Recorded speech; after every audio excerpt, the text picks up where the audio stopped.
My husband is in love with his student, he is a piece of trash, and I have no fucking idea what to do. My husband and I, both 35 years old, met in college.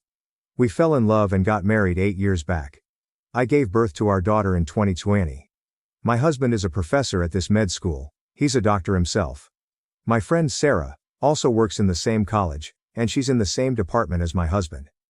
Few months back in December, Sarah took me out for lunch and told me that she suspected something's going on between my husband and this med student, 25 female.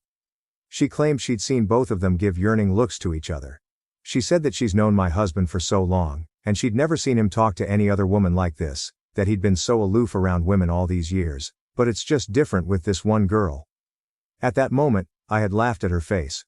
I remember telling her that she's jumping to conclusions based on these supposed yearning looks. That's why I didn't tell you before, she had said. I was confused too. It's not like he goes out of his way to talk to her, but whenever they do talk, it's like watching a slow burn romance movie. She looks at him like he's Brad Pitt and he looks at her the way he used to look at you. I remember the exact words because they sting.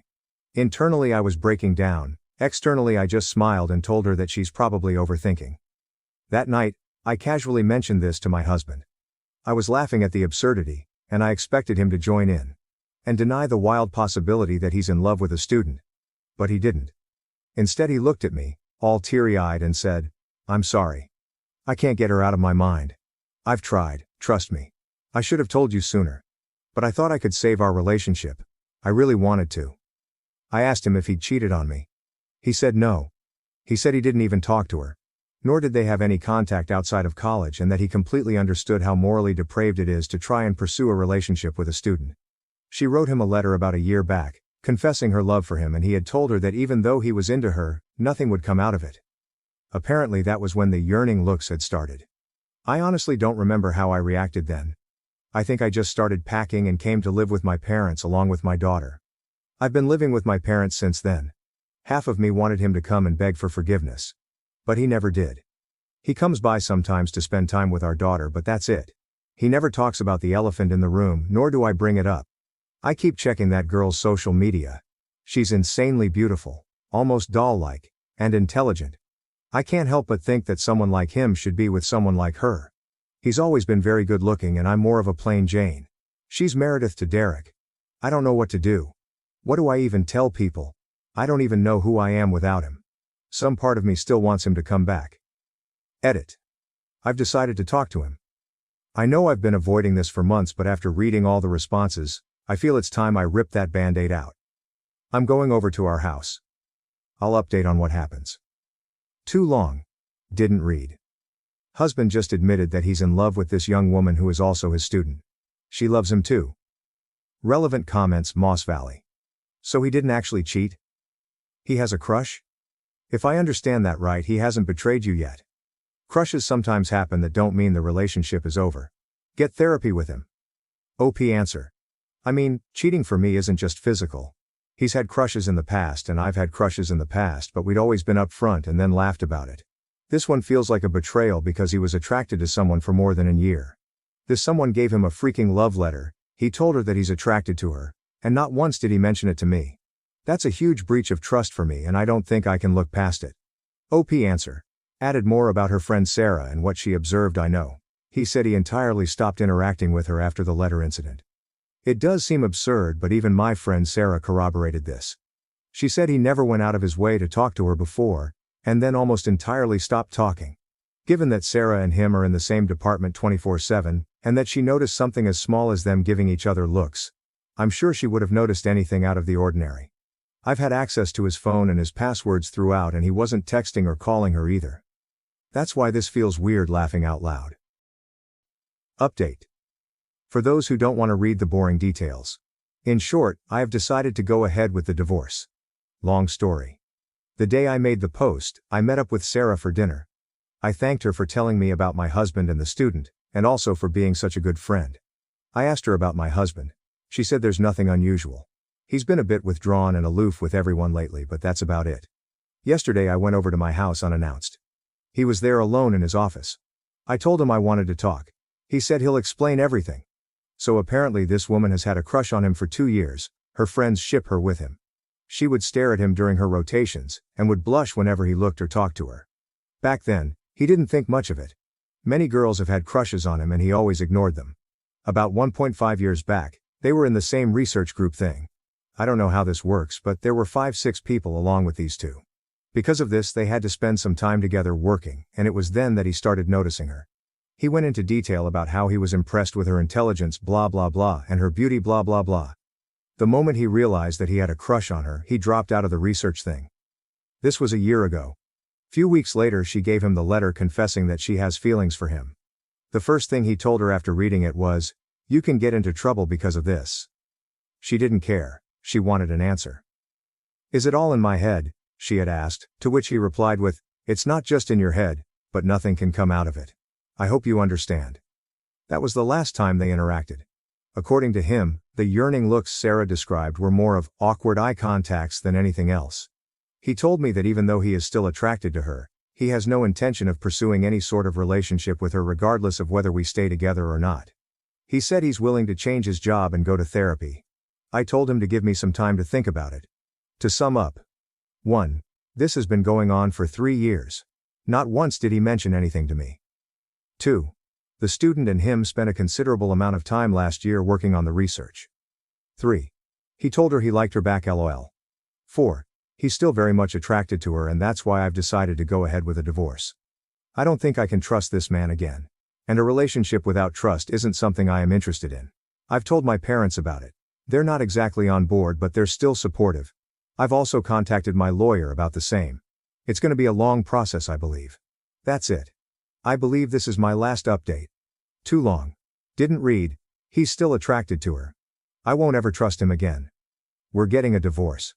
Relevant comments. Chance. Reason 6617. It's a crush. He is not in love. OP answer. That doesn't matter. He crossed a line he shouldn't have by telling her he likes her. This is not an exit. Literally. I can't believe these comments. He's gushing about her beauty and intelligence. He told her the feeling was mutual? He could have easily denied it to her and then kept his distance, but he liked the attention. OP answer. I mean, to be fair to him, he wasn't exactly gushing about her. I kept asking and he kept answering. Deal breaker for me was him telling her the feeling is mutual. All but look Lamau these dumbass comments. You too hasty, it's a cruise, chill. Like Stafu, the man literally said, I can't get her out of my head. If he was committed to his wife, he would have changed job proactively. Not wait until now. He let it develop to a point he can't take his mind off of her and y'all saying it's no big deal. You guys obviously never had a real relationship. OP answer. He said he didn't change his job earlier because, quote, I'm a doctor and there are people counting on me. I couldn't just walk out on them one day. He said he's willing to change his job if that's what it takes to make you stay. New update. For context, my ex-husband is a doctor and he was in love with his student for years. She was into him too and wrote him a love letter, etc. When I confronted him, he told me it was a crush and that he put a stop to it as soon as he could, and that nothing physical ever happened, but the damage was done. You can read the posts on my account if you're interested, but that's the gist. Nothing more there. So I decided to take our daughter and permanently move to my parents' house. We're in the middle of separating now. A lot of people have told me to forgive him, and I've myself debated if I'm taking the correct step or not. But the trust is gone, and I don't think I want to be in a relationship with someone like him. It's taking a lot of strength to do this. I have lost all self-esteem. Fact is that I was always insecure of how my ex was way above my league. About how I was lucky to have him. How people often said he could have done so much better. Over the years my insecurities had disappeared. Now it's all back. He's attracted to someone so beautiful. So incredibly intelligent. And obviously she's also into him. I keep looking at her social media all the time, obsessing over her. There was an Instagram story she uploaded where she was with my ex-husband and a few others, and it felt like someone stabbed me in the heart. He looked happy, and he'd never looked that happy in years. I got tired of being pathetic and even complained to the hospital management about the inappropriate relationship between her and my ex. All I got in response was that they can't take any steps without concrete proof. Now my sad ass wants to snitch about her to her parents. To get her in trouble. To make her suffer. I know this is unhealthy. I'm in therapy but IDK, I don't think I'm healing. I hate that I have to be sad and heartbroken over that man and he doesn't seem to care. He stopped coming to visit our daughter too. I wish he would have cared. I wish he would have fought for me. I wish he would have not tossed aside our decade-long relationship for her. I hate this. I hate everything. Relevant comments. Mayor Charles Coulon. If you wanted to go full petty, you could put them to her training program. Medical schools and teaching institutions frown on faculty-learner romantic relationships and consider it an abuse of power. Your husband likely had to formally evaluate her and their affair, even emotional, would tip the fairness of those evals compared to the other students. I have seen married doctors fired for this kind of behavior. Also tell her parents. She sure as shit didn't mind hurting you or your daughter. Don't roll over because of a misplaced sense of loyalty to your D-bag ex. OP answer. I did reach out to her training program. They basically told me that they can only take steps if I have any tangible proof. Which I don't. I asked my friend Sarah, who works in the same department as him, to also complain, but she's not keen on the idea. IDKY. Final comment from OP. I feel like I've already wasted so many years on him. We met when we were 20. I thought I knew him so well, but now it's like I didn't know him at all. I don't understand what's changed tbh. He's a very good-looking guy. All throughout our relationship there have been many girls who had crushes on him. He used to be so chill about all of it. Never made me feel insecure. Never lost his mind like this. IDK. What's happened honestly? Does the ex FaceTime or contact the daughter? It's a 1-hour flight. He does FaceTime with her daily, but he won't do it if I'm in the room. So he does it when my mom/dad is looking after her. He's not reached out about alone time. He's only said he's waiting for the court orders regarding the custody. He doesn't want to see me at all. We had a big fight after I reported him and that girl to her college, and he said it's not correct for our daughter to see us fighting like that again, so he's not gonna visit. My husband is in love with his student. He is a piece of trash, and I have no fucking idea what to do. New update. I was discriminated against all my life because of my golden child sister. Finally, I got my sweet revenge on my wedding day. I faced discrimination my entire life because of my golden child sister, and she even tried to walk down the aisle at my wedding. Finally, I got my revenge. My parents always favored my sister, and it was far from subtle. If she accused me of something, they'd believe her and punish me. But if I accused her, even with undeniable proof, they'd give her a lighter punishment and find a way to scold me too. My birthday cake always had to be her favorite flavor, and my parents pretend they didn't know I hated it. They always bought her more than me and took us where she wanted, even if it was supposed to be about me. My sister grew up spoiled and used me as a punching bag. At first, she mostly ignored me, but things got worse when we were teens. She ended up with no friends, and her behavior deteriorated. Did her friends move away or ditch her because she was mean? I don't know, because we were never close. My parents boasted about her achievements but never mentioned any issues, whereas they constantly highlighted my flaws as teasing material. I only knew she had no friends because we went to the same school, and I noticed she was no longer with people. Meanwhile, I was fairly popular. My sister realized this and suddenly turned me from an occasional punching bag to someone she needed to take down constantly. She started accusing me and my friends of more things. My parents stopped letting me hang out with anyone, with excuses like, "They're not good people according to your sister," or, "Why are you trying to leave us? Why can't you be like your sister and enjoy family time?" What saved me from complete isolation was my extended family. Most of them lived in the same hometown, and I got along well with my cousins despite some age differences. At one gathering, they invited me to something. I don't remember what, and I sadly replied that I wasn't allowed to go anywhere. When asked why, my kid self bluntly said it was because I wasn't allowed to have friends since my sister didn't have any. This got back to the adults, who apparently tore my parents apart later. I was scolded for lying and grounded for a month, but after that, they gave me some leeway, so it was worth it. My sister changed schools. I guess the humiliation of our extended family knowing her social status was too much, so she demanded to switch, and my parents immediately obliged. Even though it cost them more since the school was further away, she made friends at the new school. However, she never went back to mostly ignoring me. Having felt the power to mess with me and being angry that I told the family she had no friends, she never let me go. My life remained difficult. Her friends would come over and bully me, which my parents called light teasing. I never invited friends over because my parents were awful hosts, or my sister would accuse them of stealing, and my parents would believe her. I did become close to my cousins though, as my parents never dared to treat family that way. Then I got my first boyfriend. I didn't want to bring him home, but my parents insisted. At one point we were separated and he came to find me to tell me my sister was flirting with him. She came over in skimpy clothing, batting her eyelashes, and started telling him how bad I was and how good she was. He was irked and ran off to find me. Of course, my sister told my parents a different story, that my boyfriend had tried to flirt with her, but she naturally refused since she couldn't do that to me. Guess who my parents believed? My boyfriend wasn't perfect, but I immediately believed him for a mean reason. Remember, I was a teen suffering from unfair treatment. I was very resentful and moody and hated my sister as much as she hated me. With that disclaimer out of the way, let's talk about looks. I hadn't mentioned them yet because they weren't relevant. My parents were overweight and liked showing love via food, giving more food, buying treats, etc. My sister was also overweight, whereas I was not. I've always been kind of skinny because punishment often included no treats or snacks. Obviously weight isn't what matters, personality is. But my sister, even then, was already rude and spoiled. Even her flirting attempts were bad because she never learned to work for anything since she could demand, and my parents would deliver. Added to that, the fact that she didn't look like some sexy model, even my self-conscious teen self didn't believe my boyfriend would try and cheat on me with her. Anyway, my parents prohibited me from dating such a horrible boy. I did try to keep going in secret, but it was hard, and the relationship ended. I did get another boyfriend, but again, my sister accused him of flirting with her when he refused her advances. Again, my parents believed her. I tried pointing out how this happened again, but they decided that I was incapable of making good choices and kept picking bad boyfriends. The relationship couldn't handle the Romeo-Juliet situation and fizzled out again. I would eventually get called a slut in high school as I was fine with making out with boys and such but refused to have relationships.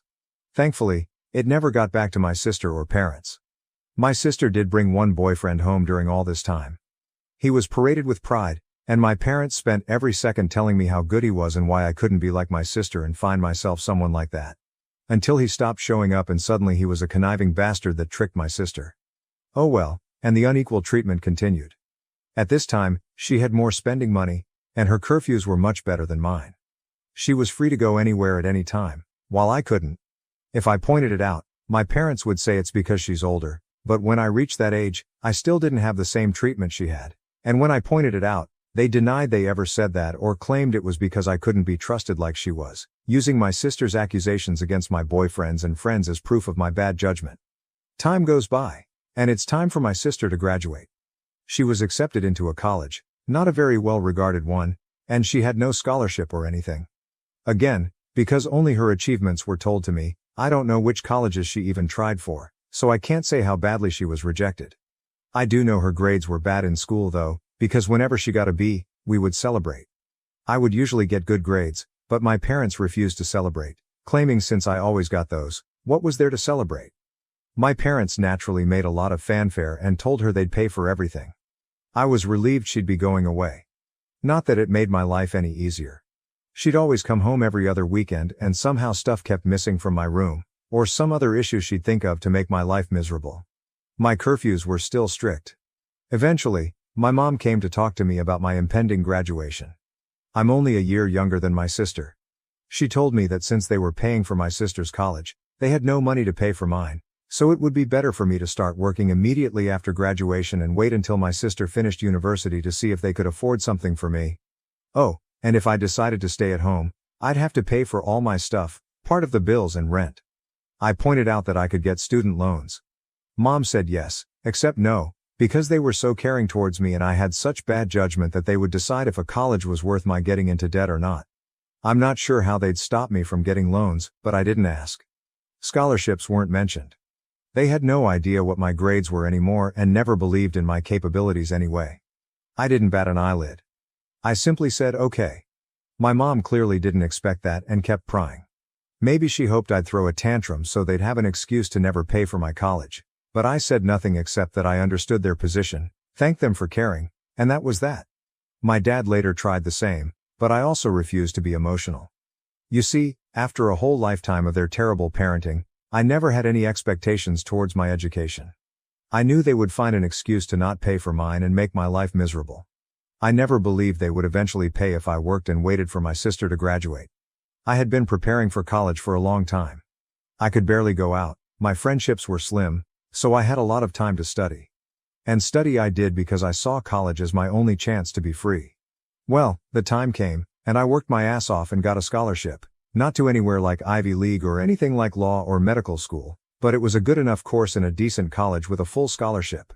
Knowing my sister would hate it and try to stop me via my parents, I put my achievement on social media at the same time I told them, even forcing myself to thank them in the post. Now they couldn't forbid me from going as they'd have to explain to the family why not.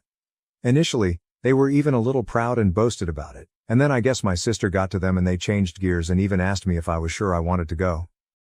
They let slip that my sister wasn't doing well in college, and since she was smarter and had better judgment than me, I'd suffer worse. I obviously stuck to my guns. They weren't happy but couldn't do anything. College was my savior. I started being happy. I still contacted my parents and visited on holidays and such, but since they refused to pay for anything, I could excuse not going a lot due to money. During this time, I avoided introducing any man to them, and my sister stopped going to college. I know she didn't graduate because, again, they'd have made a fanfare about it. She moved back home, paying no bills or rent, but it's different, my parents said, and started working at the same company as my mom, obviously thanks to my mom pulling strings. This was all presented to me as a point of pride. Almost there, I promise. I met my husband around this time. You know those people who say, if I were in that situation, I'd have done something. My husband is the type who actually does. I'm the type who is meek and a doormat in any situation and then can't sleep at night wishing I had done something, had thought of something witty to say, etc. I'm the person who can't help but cry when I'm angry. My husband is the guy who claps back immediately. He loves drama and loves to resolve it. He's the guy that if he doesn't immediately reply to a slight, you better start worrying because he won't forgive and forget, he's just doing something worse for revenge. He's the one who wanted me to post here and wanted to post on a nuclear revenge board too, but decided what we did wasn't nuclear. People were baffled that I got together with him, but just because I was incapable of acting like him due to my upbringing, it didn't mean I didn't like it. I love that my husband does what I can't, and he treats people well as long as they do the same to him. When we discussed marriage, we decided we didn't care much about the ceremony due to our budget as we'd rather spend on a dream trip to Europe for our honeymoon. As for where to do it, since his family was spread out and mine was still mostly concentrated in my hometown, we decided to do it there. We weren't living too far off either, so we could take some long trips during the weekends to manage stuff. Plus, there was some work flexibility, so we could stay in my hometown for a bit too if needed. We sent out the engagement announcement and the save the date for a few months later. At this point, my parents naturally demanded to meet my man. I wanted to grow a spine and refuse, but was having a hard time. The distance had made me think maybe my parents weren't so bad. Well, my husband looked like I had canceled Christmas when I told him I would at least ensure they were never alone with him. See, he had been getting ready for this. He even bought a high-quality recorder he could hide in a pocket to record it all. He was stoked thinking of all the ways he could refuse my sister's advances, insult her, and then spread the recording of her attempts to my family. So off he went alone and excited to meet them, and came back later euphoric. Babe, you won't believe the awful things they wanted, babe, we can screw them over so bad. There's so many possibilities. I was confused and wanted to hear the recording, but he smartly told me it was better to listen to him first or else I'd misunderstand him. Well, he went there, and instead of flirting, my parents and my sister sat him down. After some grumbling about not being okay with him, my judgment, etc., they proclaimed they were willing to pay for my wedding on one condition. My sister would walk down the aisle. My parents insisted that my sister would walk down the aisle at my wedding first, in a wedding dress. Their excuse was that it wasn't okay for a younger sister to marry first, so it was only fair if my sister at least had the experience of it, at my venue, with pictures being taken, in the dress, and she'd even have a cake later. My husband will now type his part. Hey, vengeful husband here. Hell hath no fury like a pro-revenge instant karma nuclear revenge lurker when his beloved is scorned.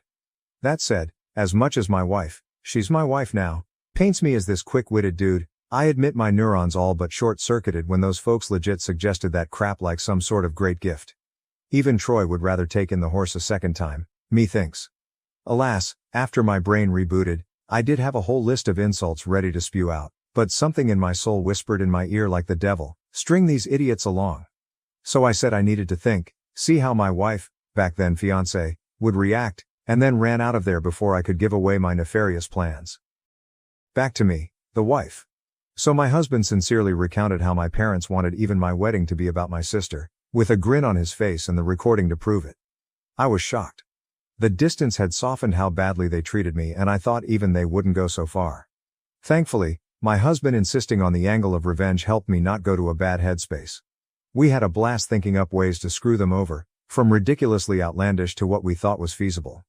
We then called his much more level-headed brother when we decided on a plan. It involved having 2 venue addresses, giving them the wrong one, etc. Well, the level-headed brother scolded us for it.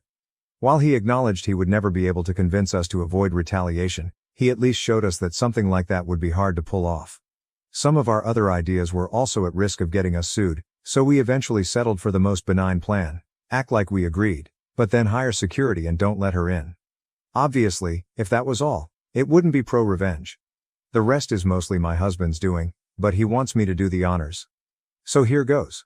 Just important to mention, everything he did was previously discussed with me, and they were our mutual ideas. He went back to my parents, said he probed and thought I wouldn't be down with it. However, he didn't see the issue and, not wanting the family to fall apart, would be down to help them do it. He pointed out that I don't like conflict, so if I was surprised with it, I might not throw a tantrum in front of all the people. On the other hand, marriage is a big thing, so who knew if I'd lash out? Thus, he suggested a compromise. They'd help pay for stuff. This way, I would feel even more pressure to not say anything, as not only would we be public with our families there, but I'd be grateful for the help they gave. He said my parents looked shocked, and my grown sister literally started skipping with joy like a kid, so it was accepted. Importantly, my husband also claimed that due to some bad judgment and past boyfriends, these words were all my idea, and I'm so proud of using their words against them. I was distrustful and controlling and liked to check his phone and stuff to ensure he wasn't cheating on me. As such, it was imperative that nothing of this plan was ever put in writing. For any discussion pertaining to my sister walking down the aisle before me, he'd go over to their house to talk. And so began the months of deception where my parents and sister thought they were tricking me, while my husband and I were milking them. Rather than paying for the wedding, they lay low. Of course, my parents wanted input in everything, including some things that meant a lot to me, like the songs and color palette. My husband would convince them to let it go to keep me in line, but since we never really cared for the ceremony to begin with, everything else was fair game, or so they thought. Here's what we did. We'd go to check the drink and menu options and then accept the lowest or second lowest priced option. My husband would then secretly take my sister there to try it out and then sigh and say, "It's a pity we don't want to abuse my parents' goodwill, so we won't get the best options." Cue my sister demanding my parents pay for the best. My parents would then tell me not to worry and they'd pay for the most expensive option. The same was done with the photographer and flowers. My husband handed my sister a bouquet of the flowers we wanted and then sadly expressed how I wanted some other tasteless flowers. Cue my parents telling me they wanted us to go with said flowers and they'd pay for it. When it came to the wedding dress, we hit a minor snag. My parents wanted me to use a hideous dress. Okay, it wasn't outright hideous, but it wasn't my style and wouldn't look good on me. We had planned on saying yes and then simply not using it, but my mom sent me a message about it, so there'd be proof I said okay. We had to go with me refusing to text and standing my ground. My husband went over there and said he'd see what he could do. My sister suggested ruining my desired dress so I'd be forced to wear the other one. He pretended to agree. During all this time, they kept communications outside any text. We made sure that happened by having me reply to my sister when she tried messaging my husband. This solidified the uncontrolling and neurotic claims my husband was making, so they believed it and never risked anything in writing. Some people might not like the thought of their partner going around and talking badly about them to family, but I'm such a doormat that the thought of being painted as this controlling and dangerous person is extremely funny to me, and I egged him on to do it. I guess I have a warped sense of humor. Oh, and my sister did try to flirt with him, but he acted conflicted to really sell that he was with them. My husband would pretend to tell them things without my knowledge, but he never told them we hired security. It was really funny. My husband and I, who had sincerely considered a courthouse wedding to focus costs on our honeymoon, ended up having this extravagant, expensive wedding and barely spent a dime. We called it back to pay for emotional damages from my parents. I think my husband, okay, he just confirmed I'm right, was enjoying the whole trick more than planning our wedding. I didn't think it was possible to witness a guy beaming at the thought of wasting his whole Saturday doing a car trip to discuss wedding details with his in-laws, but here we are. Soon the day came. The plan my parents, sister and husband had come up with was to wait until everyone was seated since the bride always comes out late. They'd have my sister arrive at that precise time to avoid me seeing her and trying to stop it, and she'd walk down the aisle. By the time I heard what happened, it would be too late to do anything. As for my dress, we saved some of the leftover fabric from my dress alterations. My husband took that to my parents' place, my sister still lives with them, and showed them as proof he'd ruined the dress, then said he had to go back to me as I was raging and he needed to calm me down. He told them he'd see them at the wedding. We made sure to keep our real security hidden initially. As the guests and my parents arrived, they only saw a woman with a list of names to check. Only after my parents had settled in did we bring out the actual security, a guy who looked like a bodyguard. We instructed him not to let my sister in and promised a generous tip if he kept our instructions confidential. Soon, the moment arrived. My parents got a text that my sister was less than 5 minutes away, so my dad signaled for the ceremony to start. My bridesmaids had been prepped to follow his lead, so they did without checking with me. After they all took their places, my dad stood at the entrance, waiting for me. During this, a friend not in the wedding party texted me to get ready, to avoid suspicion if my husband or bridesmaids started texting. This friend, my husband's ally, was as eager to stir drama as he was and didn't mind not being a bridesmaid. As soon as my dad took his position, the bridal song began. The doors opened and I entered. My dad was shocked to see me. He tried to look behind me but couldn't see the venue entrance from where we were, so he had no idea what had happened to my sister. Then his phone rang. I saw the caller ID, and it was her. He left me with a mumbled, "Something came up." Gasps and confusion filled the room. The friend on the plan loudly asked what happened. I lied and said tearfully, "He told me it wasn't supposed to be me there."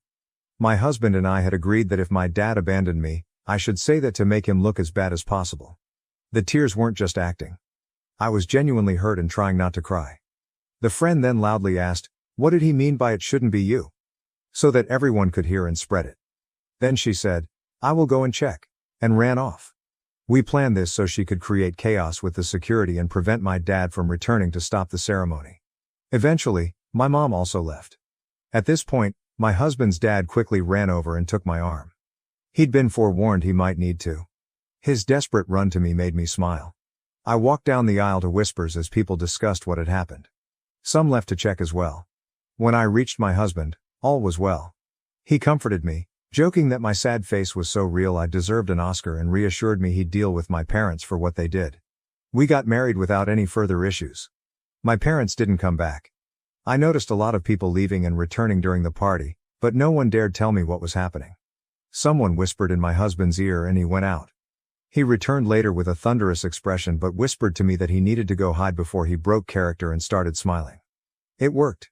Here's the summary from friends, family, the security guy and my husband that I got afterwards. My sister arrived in a wedding dress. The security refused to let her in as we had agreed. He told her she must be at the wrong venue because there was already a bride. Yes, we tipped him very well as promised. My dad tried threatening him with the police, claiming he'd never heard of him, so he couldn't be working there.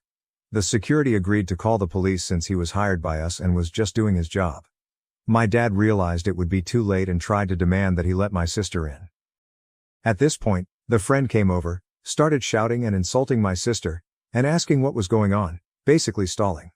My mom soon arrived, followed by others. By then, the wedding plan was ruined. All my parents could do now was damage control, as everyone who learned about it was horrified they'd try to pull it off. People started screaming and berating them. The three naturally said it wasn't a secret and blamed my husband. When he was called over, my husband put on his best confused look and denied everything. To quote him, "Gaslight, gatekeeper, girl boss, LOL." He denied ever agreeing to such a ridiculous plan. When they insisted he demanded proof, and of course, they couldn't provide any. All the text exchanges they could show were about normal wedding decisions. My sister was scream-crying and apparently sat on the floor kicking her legs like a child. My dad looked like he wanted to hit my husband, but security and other people held him back. Naturally, they claimed they had no proof because my husband told them not to text. My husband laughed and said, "Wow, how convenient, huh?" Then he repeated, "Why would I ever agree to something so messed up?" He ripped into them about being terrible parents and said he wasn't going to let their stupid plans and lies ruin his wedding, then went back to me. No one believed them. The venue had cameras, but they wouldn't show me the recording as it was only for security purposes. However, some people filmed parts of it. Watching my parents and sister get torn apart by everyone who came out to see the drama was delightful. After years of being accused of things and not being believed, seeing them get a taste of their own medicine was one of the best wedding gifts. My mother was crying, my dad kept changing from purple to white, and my sister was still on the floor crying and screaming. They kept insisting that my husband was in on it, but people kept asking why he would agree, why there was no proof, and why they wanted my sister to do this at my wedding. They had no good answers. Eventually, they were told to leave and had no choice but to do so. My dad apparently had to drag my sister up as she refused to leave the ground. Again, people said nothing to me all night. I guess they wanted to spare me, and maybe it's because I was the bride and not just a guest for once, but it did feel like everyone was making an extra effort to be nice, positive, and excited about everything. My husband says all the expensive food and drinks they were eating certainly helped, lol. We had a blast. My husband kept up the forced angry face for only a short while before breaking out in smiles again. After that, we went to the hotel to catch some sleep before heading off on our honeymoon.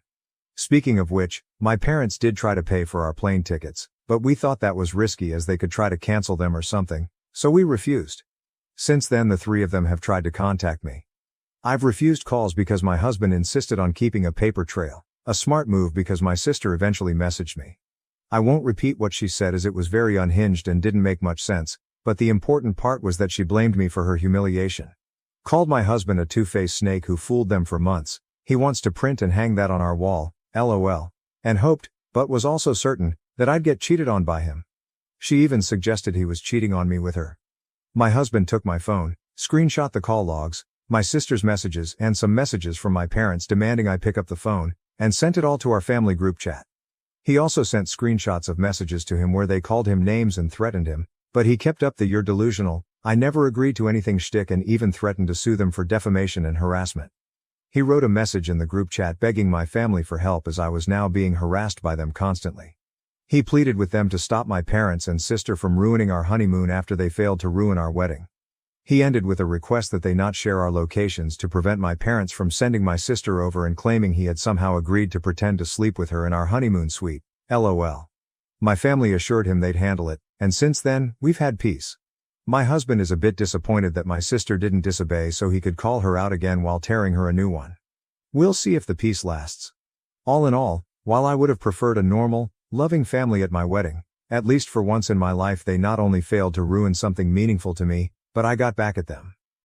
Extra info: do I know why they treat me like this? I've been asked this question a lot, so I assume you all will wonder the same. I've pondered this all my life and still don't know. I tried asking when I was young, but they denied any difference and scolded me for being spoiled, so I stopped trying. I've considered many possibilities, but based on my observations I think it's this. I was unplanned. They took a while to have my sister, so she was not only wanted but also like a miracle child after so long. However, given our small age difference, I think they didn't expect to have another child so soon or easily and didn't use adequate protection after my sister's birth. Maybe they didn't realize my mom was pregnant until it was too late, so they were saddled with an unplanned baby while still dealing with a newborn.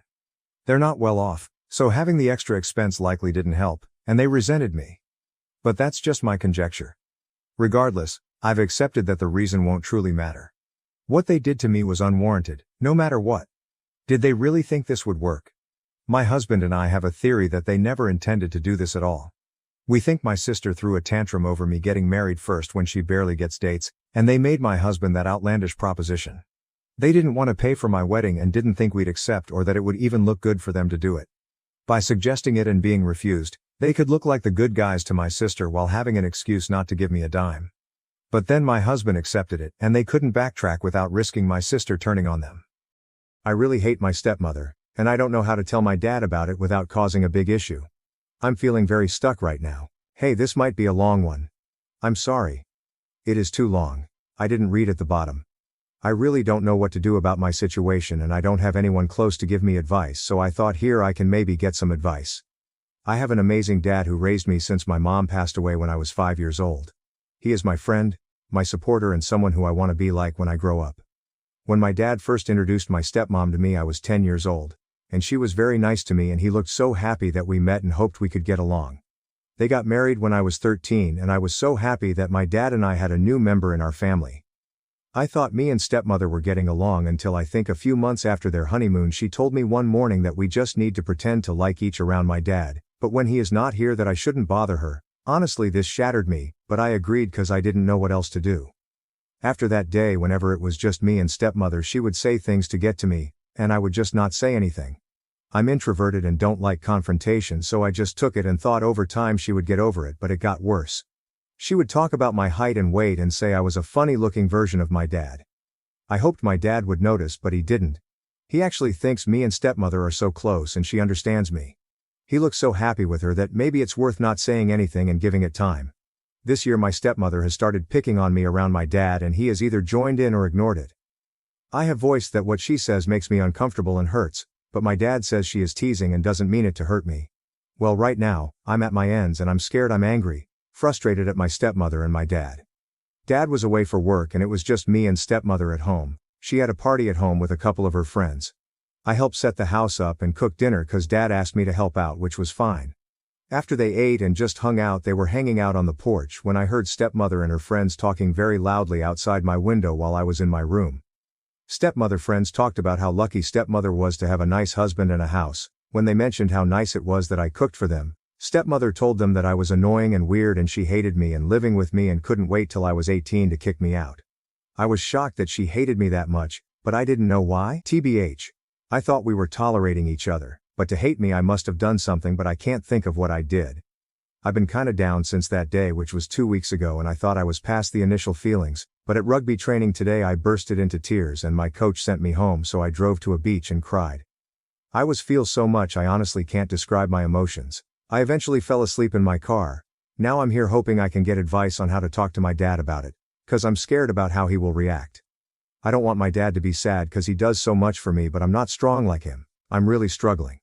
My question is, how can I approach this conversation with my dad about my stepmother hating me? Or should I tell him at all? Too long. Didn't read. I heard my stepmother tell her friends she hates me, and I want to tell my dad about it but don't know how. Edit. Someone questioned my dad's age, and I'm sorry. But it was supposed to be 42, but I can't change it. Sorry. Thank you everyone that provided advice and kind words. It means a lot to me. I have read every comment and have an idea on how to approach this situation. I'm honestly terrified of the outcome being negative, but the encouragement and support are making this a bit easier to deal with. I am going to talk to my dad on Sunday and show him this post. I hope it goes well and I hope all of you stay safe and take care. Edit 2. I'm not sure what I am able to do what I planned, cause Amy just took my car keys away and she wants my phone, but I won't give it to her, so she is waiting for my dad to take it off me because apparently I'm doing drugs, but I told her I'm not. I've been at the beach. I'm not sure, but I just want it to stop cause I can't handle it. I'm sorry. Update 1. Okay. So my post was locked, but hopefully it's okay now. I've posted the link and tried my best with spacing. I'm on mobile. If I can't post it, I give up. For all the support and advice received, I really appreciate and wholeheartedly so grateful for all who DM me to see how I was. Thank you. This will be long because a lot has happened, but many things are still not resolved. Trigger warning. I will mention self-harm, so please, if it might trigger you, please don't read further. I wish I was able to say I followed the advice that was provided, and now everything is better, but some things in life don't play the way we want it to, and we can either let it destroy us, or make us better. After writing my edit where my stepmother was taking my things away and assuming I was on drugs, I started recording on my phone and she said a lot through the door, many things about my mom and me, and just plain hateful words that I don't want to repeat on here. I fell asleep while I was barricading the door with my body when my dad demanded that I open the door. At this point, I don't remember much of what happened, but my stepmother told me I had to leave the house, and my dad agreed. I didn't know who to call, but I decided to call my coach and he picked me up, and I was a crying mess. He didn't ask any questions but just told me that I was safe and if I needed to talk he was here for me. I stayed over one night when Dad picked me up. Stepmother was not at home when we got there. Dad told me we needed to talk. We had breakfast and my dad spoke to me about many things my stepmother told him, and I couldn't believe all the lies she told him. It was a long talk, but in summary it was my use of drugs and alcohol. How I disrespect her in our home. I don't do my responsibilities like chores at home. I'm nasty to her when Dad is not around. He asked me why I was acting like this, and if I had a problem with my stepmother I should have spoken to him. I let him talk, and when he was crying and asked if I had anything to say, I was so lost for words. I knew whatever I said my dad was on my stepmother's side. So I told him I wanted him to watch the recording of the incident that I can send through as an email attachment and the link to my Reddit post, and then we can talk more. I also said I didn't want to be here when he was reading and watching, so I'll go for a drive and he can text me when he's done and ready to talk. He was hesitant at first, but I told him it was important to me, so he agreed, and I left in my car to the beach and sent the email with the video attached and the link to my Reddit post. I don't know how long I waited, but many thoughts were going through my head. I was missing my mom so much, and what if my dad still sided with my stepmother? What can I do now? I fell asleep at the beach spot and was woken up by a police officer knocking on my car door and asking for my name. After confirming my name, he advised me to get out my car and to hand over my keys to him and to follow him to his car. He handcuffed me and assured me that I wasn't in trouble. But this was a welfare check cause someone made a call that I was possibly suicidal. I didn't talk after he told me that, and all I remember was just crying. He made me sit in the back of the police car until the ambulance came and they took me to the hospital. I was asked many questions and was evaluated and was told I was depressed and may have extreme anxiety. The physician did say I might have other things but will require further testing and some sessions with a psychiatrist. My dad came and visited me while in hospital, and when I saw him he looked really tired. When he spoke it sounded like he was crying, and he told me he called the police on me because the video recording I did, he heard everything my stepmother said, but he also saw cuts on my thighs and was scared, and thought the worst. Honestly, I never watched the video, so I didn't know my thighs were visible. After our cry we spoke about a few things. I told my dad that I don't feel comfortable living with stepmother after everything she said and done to me over the years, and I'm not sure I can handle being around her cause I don't trust her. We spoke about arrangements and knowing my dad still loves my stepmother and I didn't want him to choose between us. I told him that I could talk to Coach if I could stay with him, and after calling him he agreed. I've also been admitted to an agency that will support me cause I am mentally unwell. I have been to one session and waiting on another evaluation to be done on me and some testings with my general practitioner so they can diagnose me. I'm currently staying with my rugby coach who has been an amazing pillar. He has set out some house rules but I respect the fella and don't mind following them. My coach even set a date next week for me and dad to catch up on. My coach is an awesome dude. I thought of him as just a coach who just wanted our rugby team to win, but when he allowed me to stay over, he showed so much care for me. And I saw a side to him and understand how much he cares for my team. He has a lovely wife but I'm kinda anxious whenever it's just me and her at their house. That's it right now. My dad lives at home with my stepmother and is trying to sort that out. I have many appointments to get the help I need and a lot of schoolwork to catch up on and rugby training to attend. I've taken a leave of absence from my Macca's job. I'm gonna miss going to the beach for a while, but I understand that it's not a forever thing, so I hope that the next time I go there I'm not crying my eyes out. I'm kinda working on being okay if my dad and stepmother, after those of you who shared your similar experiences, someday I'll be okay. Thank you to all who advised me and encouraged me.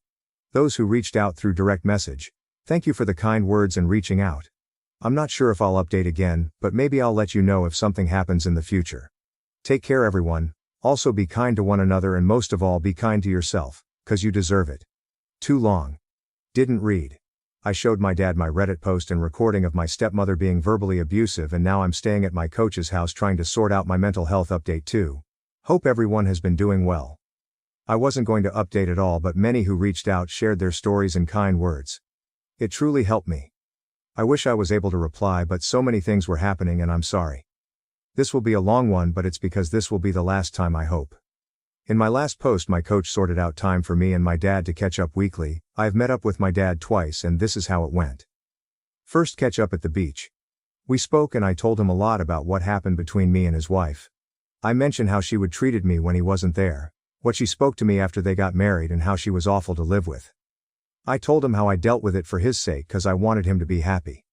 I mentioned to him that I spoke with the coach about staying there until I go to university, and then I'll move away cause I cannot live with his wife anymore cause I'm not sure what I'll do.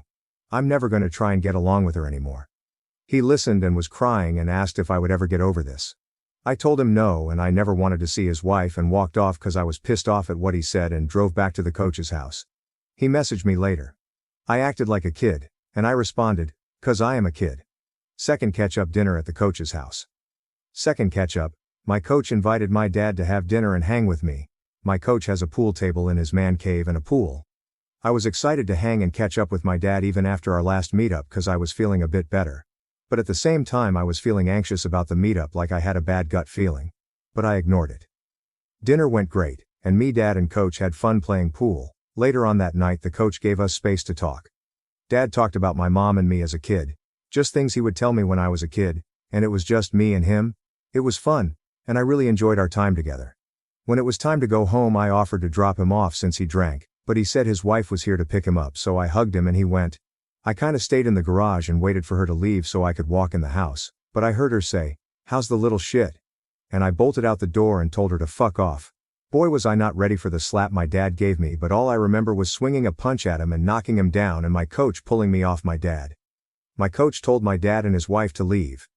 After they left, I told my coach I never wanted to see him again and texted my dad we were done. It doesn't end there. Last week I planned to not go to school on Friday and go for a drive up the line with a few teammates to just get away from everything. They ended up bailing, so I went by myself. I ended up driving to a lake and parking up and just chilling for the school day and just driving back home later on. When I got home at my coach's house, I saw my dad's car parked in the driveway and thought I would have to square up with my dad. When I parked up, my dad ran out the house and looked like shit. He looked like he cried for days and he started hitting my car, screaming to get out the car and tell him where I was the whole day. I thought he was mad that I wagged school, so he ripped the door open and hugged me so hard and cried. I had no idea what was happening or what he was saying, but all I could understand was, "I'm sorry, and I love you."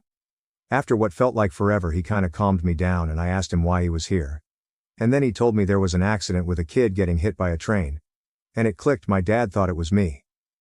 He said when he heard the news he called the school and they said I was a no-show and called everyone he could think of. My mates said I went for a drive somewhere but didn't know where, and my dad said he lost it. He calmed down eventually and said he would divorce his wife if I wanted him to. But I told him he needed to choose that for himself. 'Cause the reason I stayed quiet was to make him happy. If he is unhappy, to make a choice for himself. 'Cause I don't want to be the reason he is unhappy, and that now I have to look after myself, and that is getting away from her. And he cried and just said, "More sorries." He ended up sleeping over in the same room as me that night and the night after, 'cause I think he was scared, and just trying to deal. I was okay with it and coach allowed it. He left after the weekend to sort himself out back at his home. I told him that where I am is good for me, and to not worry, and that I'll turn off do not disturb on my phone so I could see texts. That's pretty much it really. I don't know what my dad is going to decide to do with his wife, but I am definitely not ever going to associate with her. Ever in the foreseeable future. I love my dad too much to stop seeing him, but he knows my boundaries since I've set them out clear as day, and he knows as much as I love him. I will cut him off if I feel like it's not for me. I'm moving past what happened between me and my dad's wife for me, 'cause I'm tired of letting her beat me in my mind, so I just gotta work on myself. I'm currently happy staying with my coach and his wife. They have been amazing and have shown me so much love. They have awesome kids who I have met and they have invited me to their family Christmas.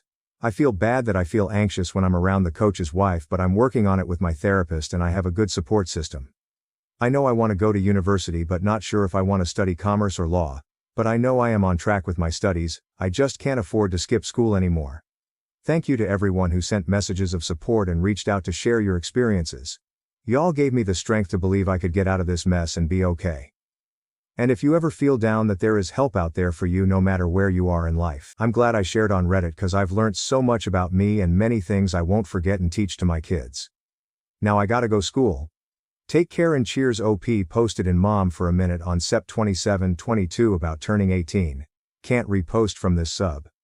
I hate that my current reality is that I don't have people I can rely on right now in my life. I am trying to do the best to survive and better my current situation. I've had so much happen to me this year and I feel like I can't afford to take time for myself, to catch a break, or else I'll lose what I currently have, which is not much. I know I'm young and have so much to look forward to, but it's hard. Like so hard to want to carry on when so much shit is going wrong. I'm trying to find a place to stay even in a flatmate situation to be more independent, but I can barely afford anything. My job offered me a better paying position at the expense of a full-time job, and even though I would love more money, that means I will have to give up my dream to go university. I know many people have had worse situations and honestly, I don't know how they found the will and help they got. It really feels like the world just hates me and I know I'm feeling sorry for myself, but I honestly giving up hope. What can I get the family I'm staying with for Christmas? I, 18 nem, feel indifferent about catching up with my dad, 42 male. I, 18 male, have a strained relationship with my dad, 42 male. A lot has happened this year between us and it really ruined our relationship. He was my best friend, would be there for my rugby matches and push me to do my best. Earlier this year I had a fallout with my stepmom and my dad which caused me to move out of my home and in with my coach, 37 mem, who I call uncle. I have been here ever since. We did try to mend our relationship but harsh words were exchanged and I stopped reaching out and focused on passing my exams. I have worked hard on myself by working at my job and helping out at the place I'm staying. I have made some sort of peace about my situation and focused on my future. Now my dad reached out last night to meet up with him to hang, and we planned it for next year on the 4th of Jan. I agreed, and that was that. My uncle talked to me about what me and my dad spoke about. He was kinda worried about my feelings about meeting my dad because of my feelings towards the day. I explained the best I could, is that I just feel indifferent about my dad right now. I am not excited or scared about this meeting, I just see it as a date I'll be seeing him and that's it. Whether we meet up or not, I'm not bothered by it at all. My uncle and his wife care a lot and have done so much for me, so I care about what they say. They think I should have a reason to meet up with him since I haven't spoken to him in a while and worried I could get hurt. Should I have a different mindset towards catching up with my dad? Too long, didn't read. Dad planned to catch up next year for me and him. We had a fallout, so my uncle thinks that I should be feeling something, but I feel indifferent. A commenter asks how it went. Okay, this reply took a while because I wasn't ready to share, but I'm okay for now. My dad turned up with stepmother and told me that they were having a kid. I congratulated them and we spent time talking about my future and dad telling me he can pay for my university studies as long as I keep my grades up. We spoke about a lot and then we said our goodbyes, and I left. I wasn't able to drive home because I started crying and had to call my uncle to come pick me up. It's been a few weeks since the meeting and now I'm not sure about my feelings about everything but focusing on getting ready for uni, so I'm working a lot more. My uncle and I are planning to go check out his other house that was affected by floods, so that's something to look forward to because I need a change of scenery. Thanks for checking on me, it means a lot. You'll do well, OP. Go out there and be successful for yourself. Your uncle and wife are really a gem. That's a couple you need to return the favor or love one day. So have you decided what major you will do in uni? OP. Most definitely. They are honestly the best support I have and I am forever grateful to them both for sharing their home, family and love. Sometimes I wonder why they do it and they always remind me it's because they care and love me, which means a lot. For uni I am going for a bachelor's in commerce, majoring in commercial law and accounting. Very excited about it and looking forward to it. It will take some years but that's okay for me right now. The father is not leaving the stepmom and OP is working to move forward. I'm flaring this concluded. My 16-year-old son recently started imitating a boy from an Instagram TikTok account run by a mother who posts videos of her autistic teenage son. My son, 16M, recently started following this account on Instagram TikTok by this mom who posts videos of her autistic teen son. The kid is low functioning, I don't know the politically correct way to say this, and he can't talk, can't understand complicated concepts, etc. At first my son started constantly referencing this account at inappropriate times like family dinner, making jokes about it, randomly showing me edits he made of the account. But that was harmless enough. However, lately, my son has been imitating this kid and it's ruining my home life. When I ask him to do basic chores, he stims instead and refuses to do them. When I ask what he wants for dinner, he lists off ingredients in this weird way that doesn't make any sense, for example, chicken, taco, onion. He won't even answer me in complete sentences anymore when we talk. He's even doing random things around the house like dumping out entire cartons of milk into the sink and refusing to explain himself. At first, I laughed it off, but this is actually making it impossible for my son to talk normally. He even randomly makes these noises when he's talking to his friends, and I've gotten calls home from school. I'm not saying it's bad to be autistic, but my son isn't and never has been, and this has started to interfere with his entire life. Update. Hi everyone, I didn't think I would do an update, but I found out that my original post had blown up and gotten reposted on other platforms, so I thought I would update you all. After everyone's recommendations in the comments of my original post, I decided to go ahead and restrict my son's access to social media.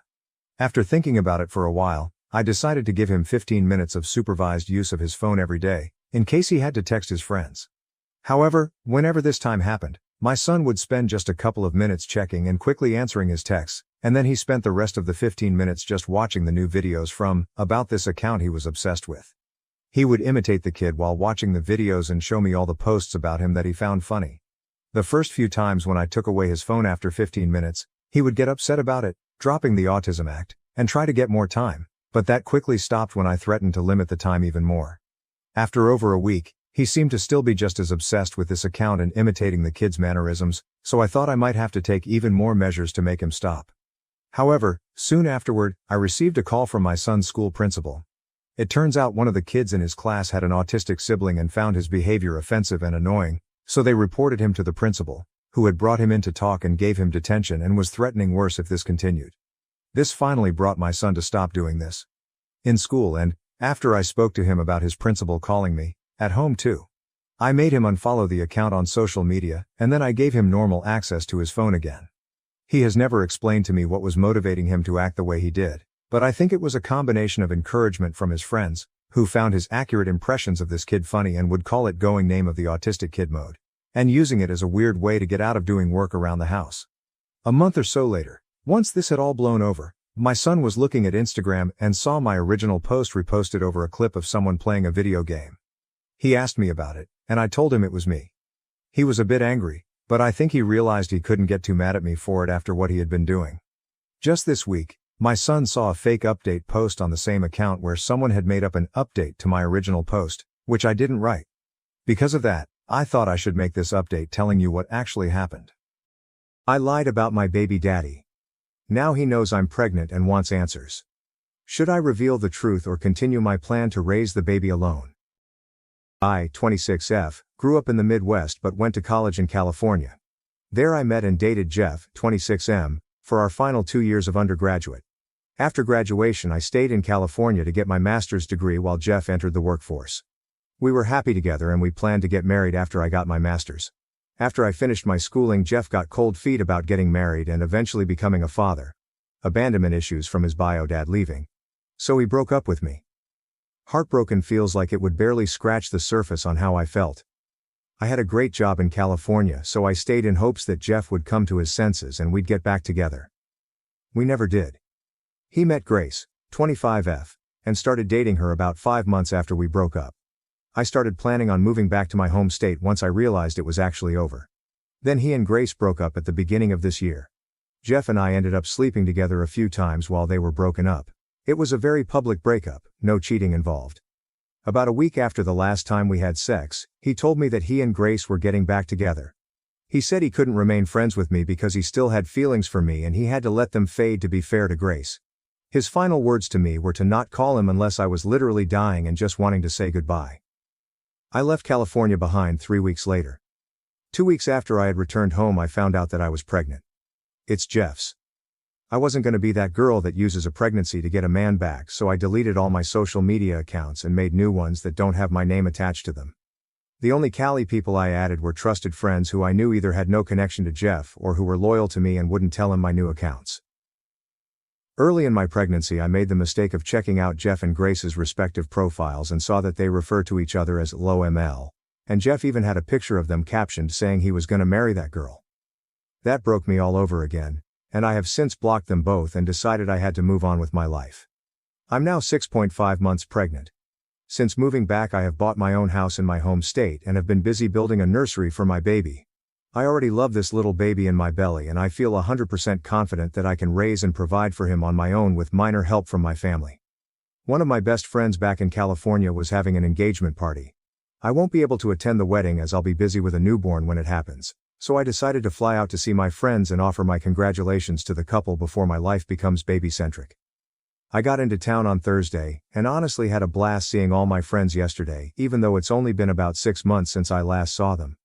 They were all respectful of my wishes not to take pictures of me below the chest. They did post some pictures of me online, but from the angles it just looks like I gained some weight in my face. Nothing that would give away my pregnancy.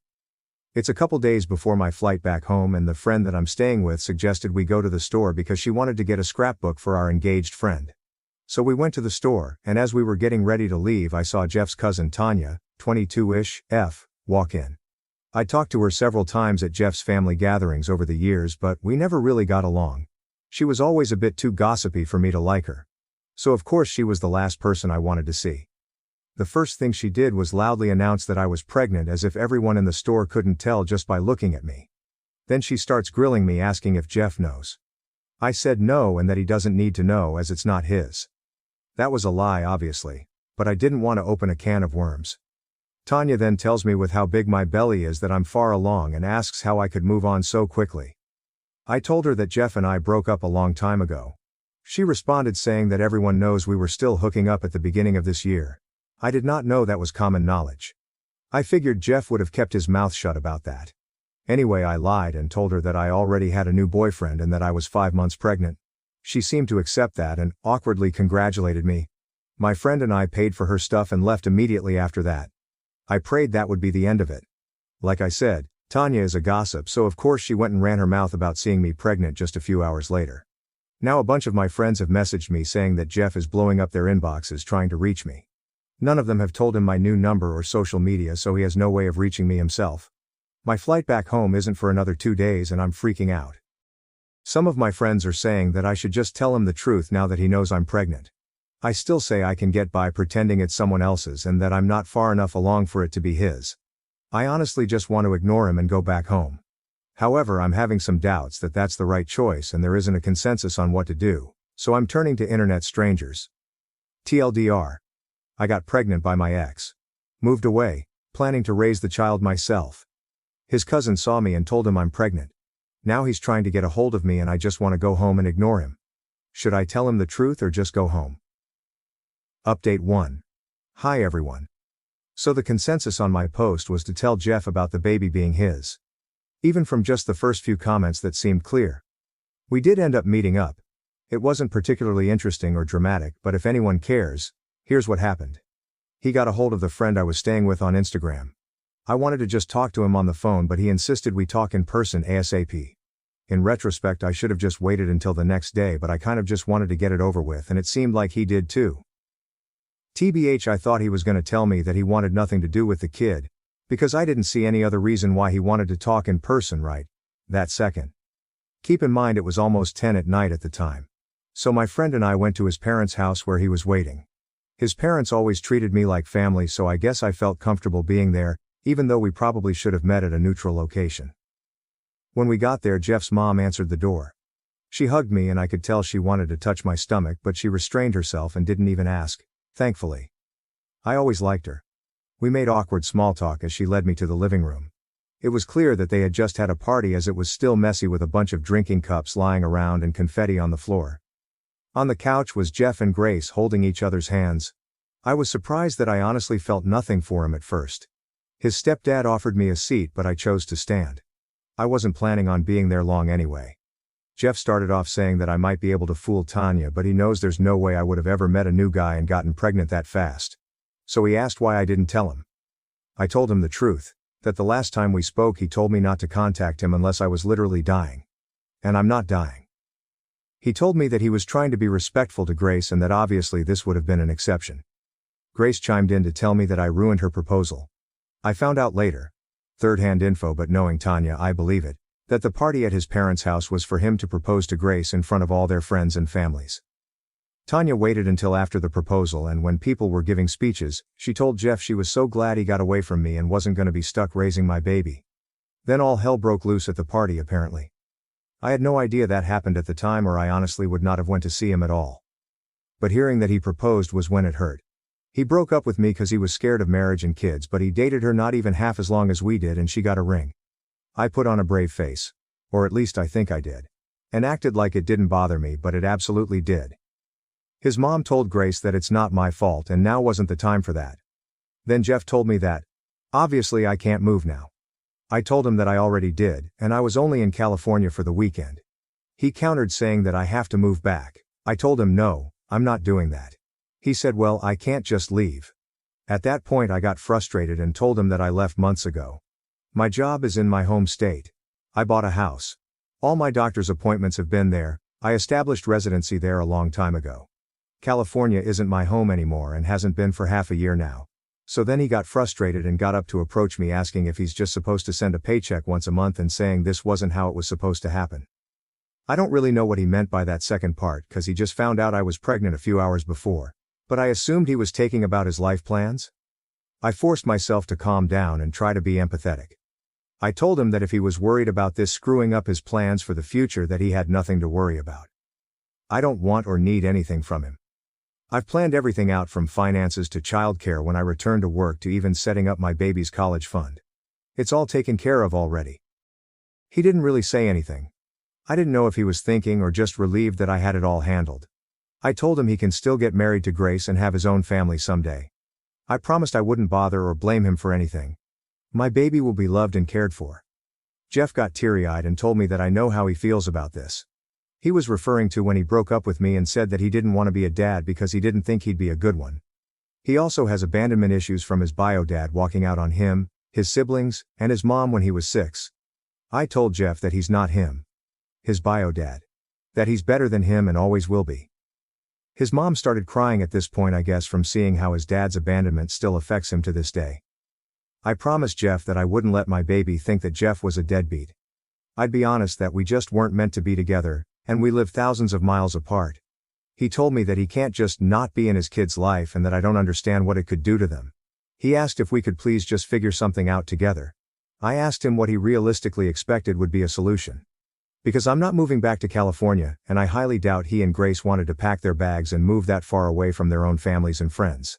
I said, I'm not going to be sending my kid on a plane every few months either because that's too much. Jeff didn't say anything to that, so I told him maybe that could be an option when he's older and has more independence, but right now it's not happening. Jeff's eyes lit up and he asked, "It's a boy?" I'd been careful not to reveal the gender up until then, but I messed up there. I nodded and he nervously asked if he could feel the baby. Before I could even respond, Grace let out this loud wail and stormed off to the kitchen. Jeff apologized to me and then went to go comfort her. His mom excused herself as well as she was still crying. So she left and her husband followed her. That left me and my friend awkwardly standing alone in the living room. All we hear is his mom sniffling in the hallway and Grace sobbing while talking to Jeff in the kitchen. It was so incredibly uncomfortable. And I know many will hate me for this, but I just felt overwhelmed by the whole thing. Maybe it makes me pathetic, but having to stand in the room where a party was just held to celebrate Jeff proposing to another woman hurts so damn bad. So I left. I told my friend let's get the hell out of here and we quietly walked out. We ended up staying in a hotel and I was able to get an earlier flight home on Sunday. Now I'm back home and putting my focus back on the nursery. I told my friends that I had talked to Jeff and I apologized if he still tried to reach me through them. I advised them to block him if it's too much. I know this isn't the end of things. I'm planning on reaching out to him again eventually. Even if he broke my heart, I still care about him, and I won't deny him a relationship with his kid if that's what he really wants. I have no idea how it's gonna work and I'm only allowed to update once, so I apologize that I won't be able to tell anyone who cares how it all turns out.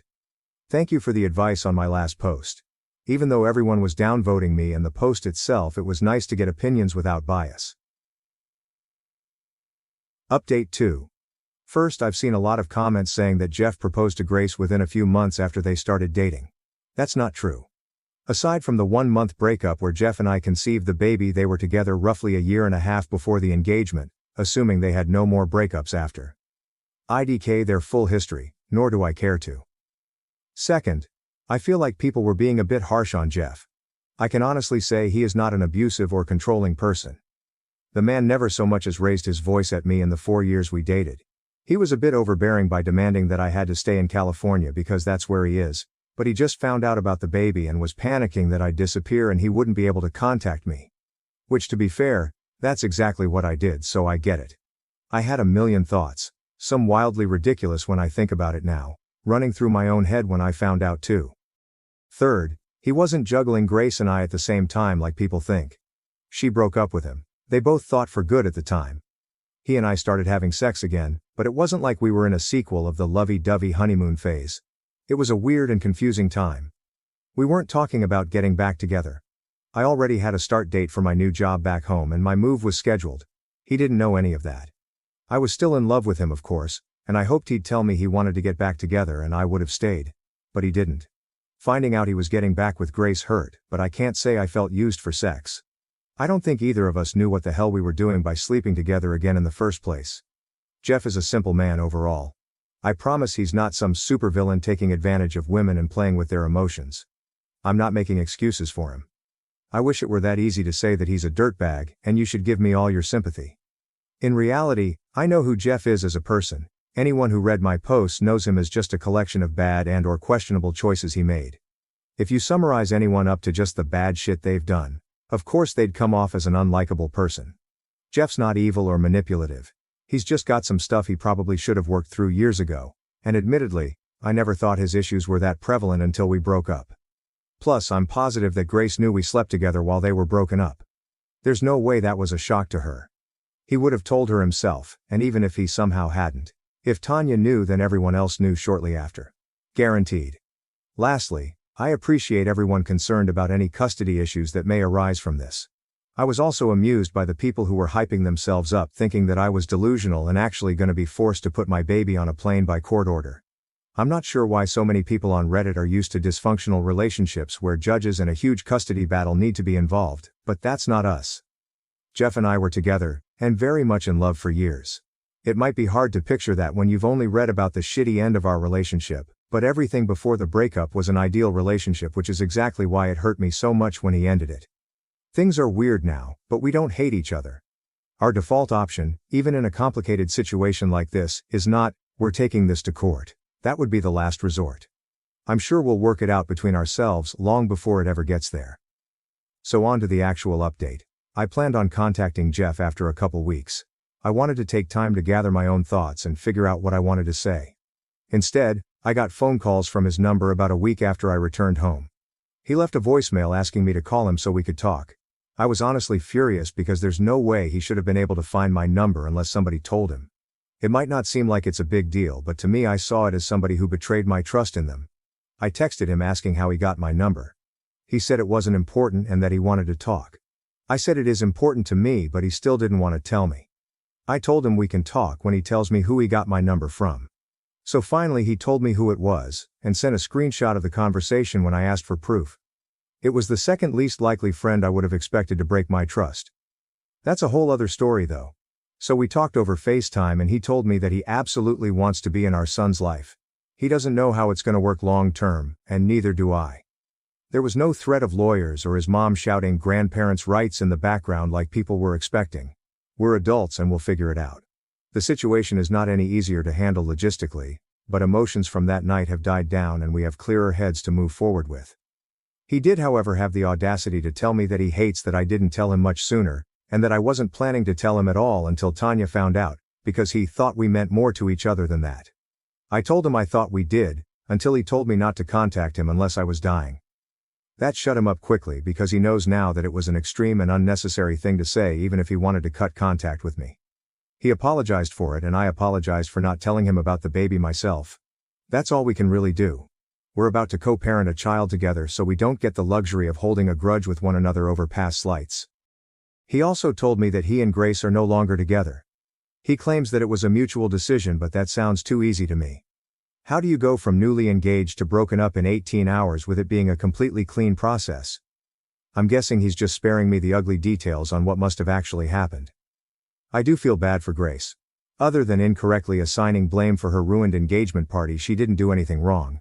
I don't know her personally, but her proposal night should have been one of the best nights of her life, and it was ruined. I wouldn't want that for any woman. And because I know what everyone is gonna say, no, I am not seeing this as an opportunity to get back together with Jeff. Honestly, my focus is on my son right now. I'm not thinking about jumping into a relationship with anyone, much less the man who broke my heart once already. I think Jeff and I need to figure out how we're gonna co-parent first and foremost. And TBH, I want a man who loves me and chooses me for the person that I am, not because I happen to have given birth to his child. Plus, I don't know that I could ever get over that he proposed to Grace over me. Even if they broke off their engagement, I still want to know why she got a ring and I didn't. And I am going to ask eventually, but I don't think any answer will ever make it okay to me. A lot of people said it wasn't that he didn't want marriage, he just didn't want it with me. I find that hard to believe because, as I said above, we really had an ideal relationship. Our breakup wasn't a buildup of issues, it really was as simple as, you want marriage and kids, I don't. Which I think most would agree is just the natural end of a relationship. If it really is as simple as I just wasn't the one, then I want him to look me in the eyes and tell me that himself. Jeff is a terrible liar even when he's lying for a good reason, like a special surprise. He fidgets his fingers and can't maintain eye contact when he's lying. So if he looks me in the eyes and tells me his reason for why he chose to marry her and not me, I'll know if he's being honest. Jeff also told me that his mom wanted to send me stuff for the baby, so he asked for my address. I declined. I'm positive that there are no nefarious reasons and she's just excited and wants to help. This will be her first grandchild. However, I still felt a little uncomfortable giving them my home address. He's been texting me every day and calls me every night to say goodnight. Sometimes he wants to talk to the baby. It's a bit confusing for me because he broke up with me because he didn't want a kid. But now he wants to be involved to the point where he's going out of his way to contact me and ask if I need anything.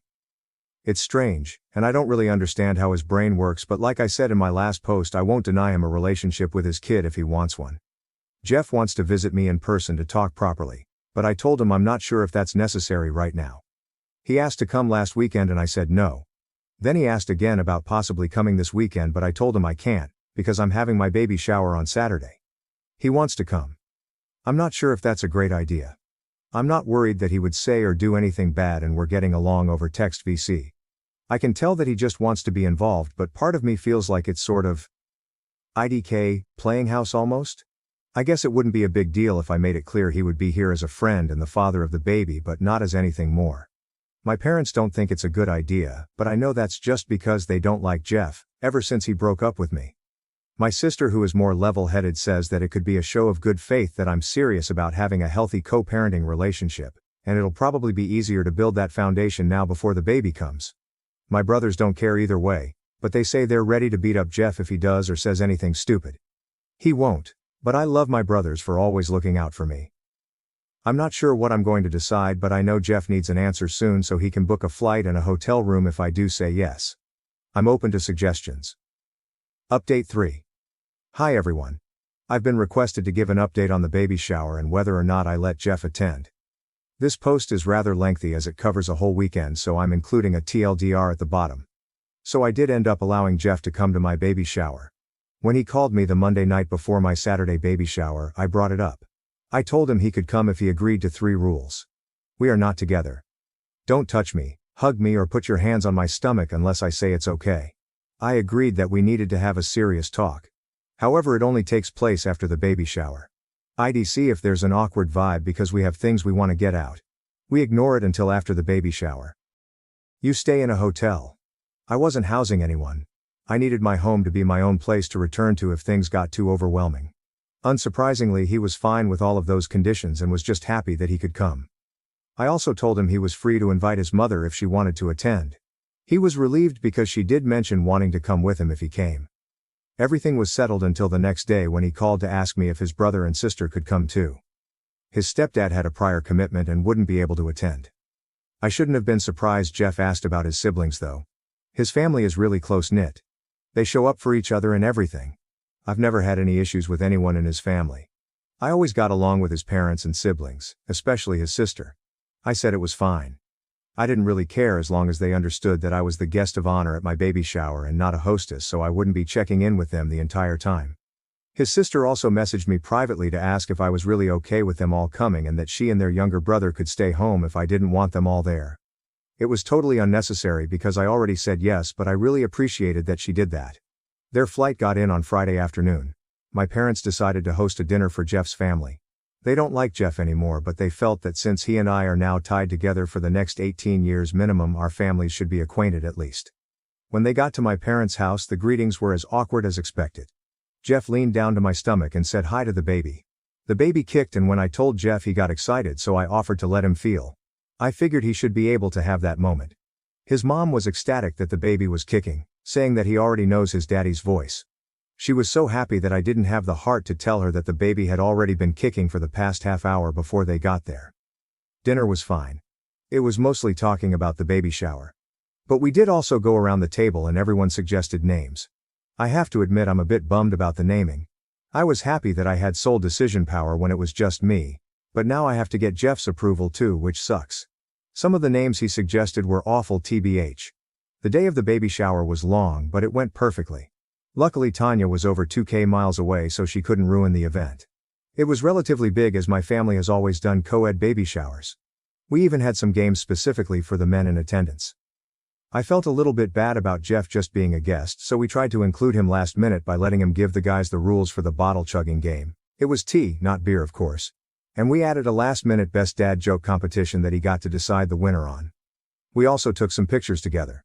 As I said in my last post, I didn't want to play house with him, but honestly I was having such a great time that I didn't even mind that both sides of the family suggested pictures.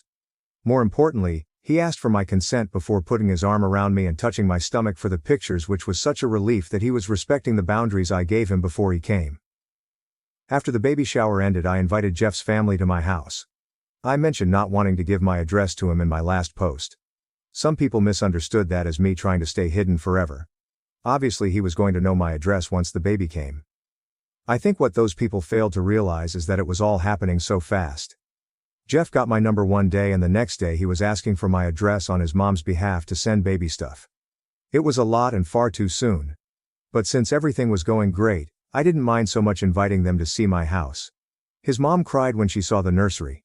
Then I started crying with her cause I'm a hormonal mess some days. The nursery is basically finished.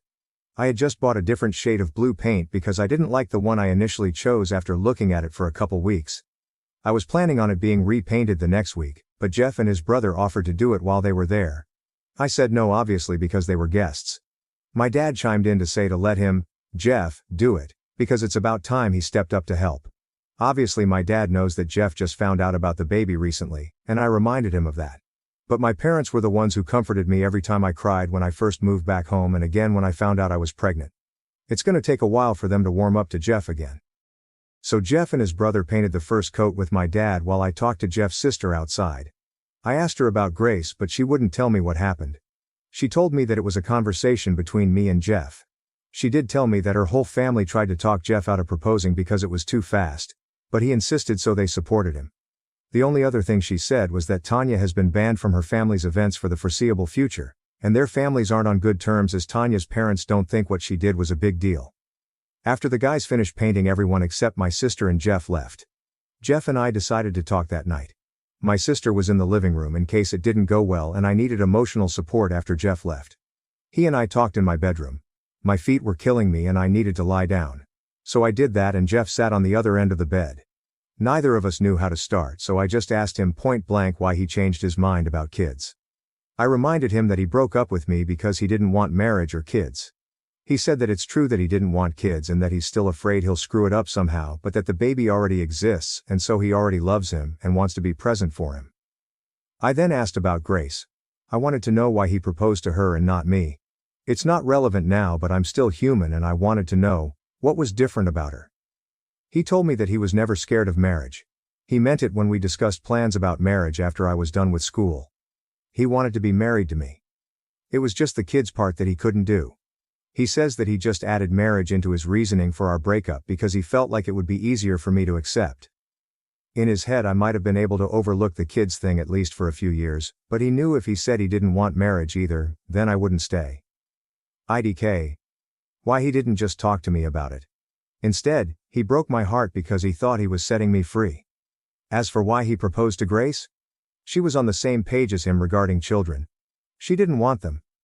He said he talked to her about getting a vasectomy, and she was on board with his decision.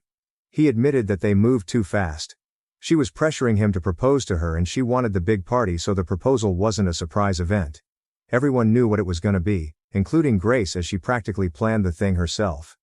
All of his family tried to talk him out of it and wait a bit longer but he was afraid that he would lose another woman and didn't want to make the same mistake again. His words, not mine. I asked why they broke up because I didn't believe him that it was a clean mutual decision. He said it was mutual but a bit messy. Apparently he and Grace talked that next day after everything went down. She told him that I ran away and to just let me go. She said she was willing to reconsider kids if he realized that he changed his mind but that she didn't want to be a stepmom to my child. She basically gave him an ultimatum. He could choose either her or the baby but not both. He asked her for the ring back right then and there. Apparently she threw it at him along with a few other heavier objects. He says they're fully done. He tried to do the sweet talk thing, telling me that he's glad it was me and not her that got pregnant. He says I saved him from making a huge mistake in marrying her. He regrets everything and wishes that he could redo the last 2 years and never break up with me. Then he asked if I could ever see us getting back together. I got frustrated at that point, and told him that he can't just keep jumping back and forth between us. He tried to defend himself and while I agree that I don't think he does it with ill intent, it is what he's doing. I told him that he keeps letting his fear make hasty decisions for him and he needs to work on that with a therapist. I'm about to raise a baby. I don't need to be raising a man too. He did agree to go to therapy to work on his issues. Whether he actually does it or not, I don't know. I did make it clear that he needs to go into it understanding that it's for his and our son's benefit, and not just to win me back because that's not my focus at all right now. That was pretty much it for our talk. At some point he ended up laying down beside me so we were facing each other. There was no touching. We just talked while laying beside each other. I got sleepy and he left in an Uber back to his hotel. They were supposed to leave on Sunday, but their flight back home was delayed by a day due to the weather in California. So the next morning they all came over and Jeff and his brother finished the second coat of paint on the nursery. It came out perfectly. I'm really glad I went with the second color choice. I made the guys lunch as a thank you for their work, even though they were both happy to do it for their son and nephew. Jeff told me that he's planning on moving to my home state within the next month because he wants to be here for the baby's birth. His job does offer remote work, so he could do it without having to find a new job. As of now he says it would be temporary, but admitted that he doesn't know if he'll be able to leave once the baby is here. We'll see what happens. They left the next day while I was at work. Jeff stopped by my work to say goodbye in person. My co-workers all melted when they saw him say bye to the baby and promise him that he'd be back soon. They all think I should give him another chance for the baby's sake. Although I suspect that most of them are also easily swayed by the fact that Jeff is 6'3" and conventionally attractive, which they were constantly bringing up at my baby shower and when he came to say bye. Jeff and his family made it back home safe. I haven't heard much else about his plans to move here, but I imagine that will take a while anyway. TLDR. Jeff and his family came to my baby shower. Everything went fine. I got the answers that I wanted about why he proposed to Grace and why he changed his mind about being a dad. He's agreed to get therapy for his issues. We're moving forward with our co-parenting plan and he's likely going to be moving here, at least temporarily, when the baby is born. Comments. Just as an FYI, you still technically have sole naming power. If you don't want to exercise that right in order to keep the peace, be nice, that's up to you, but you don't have to.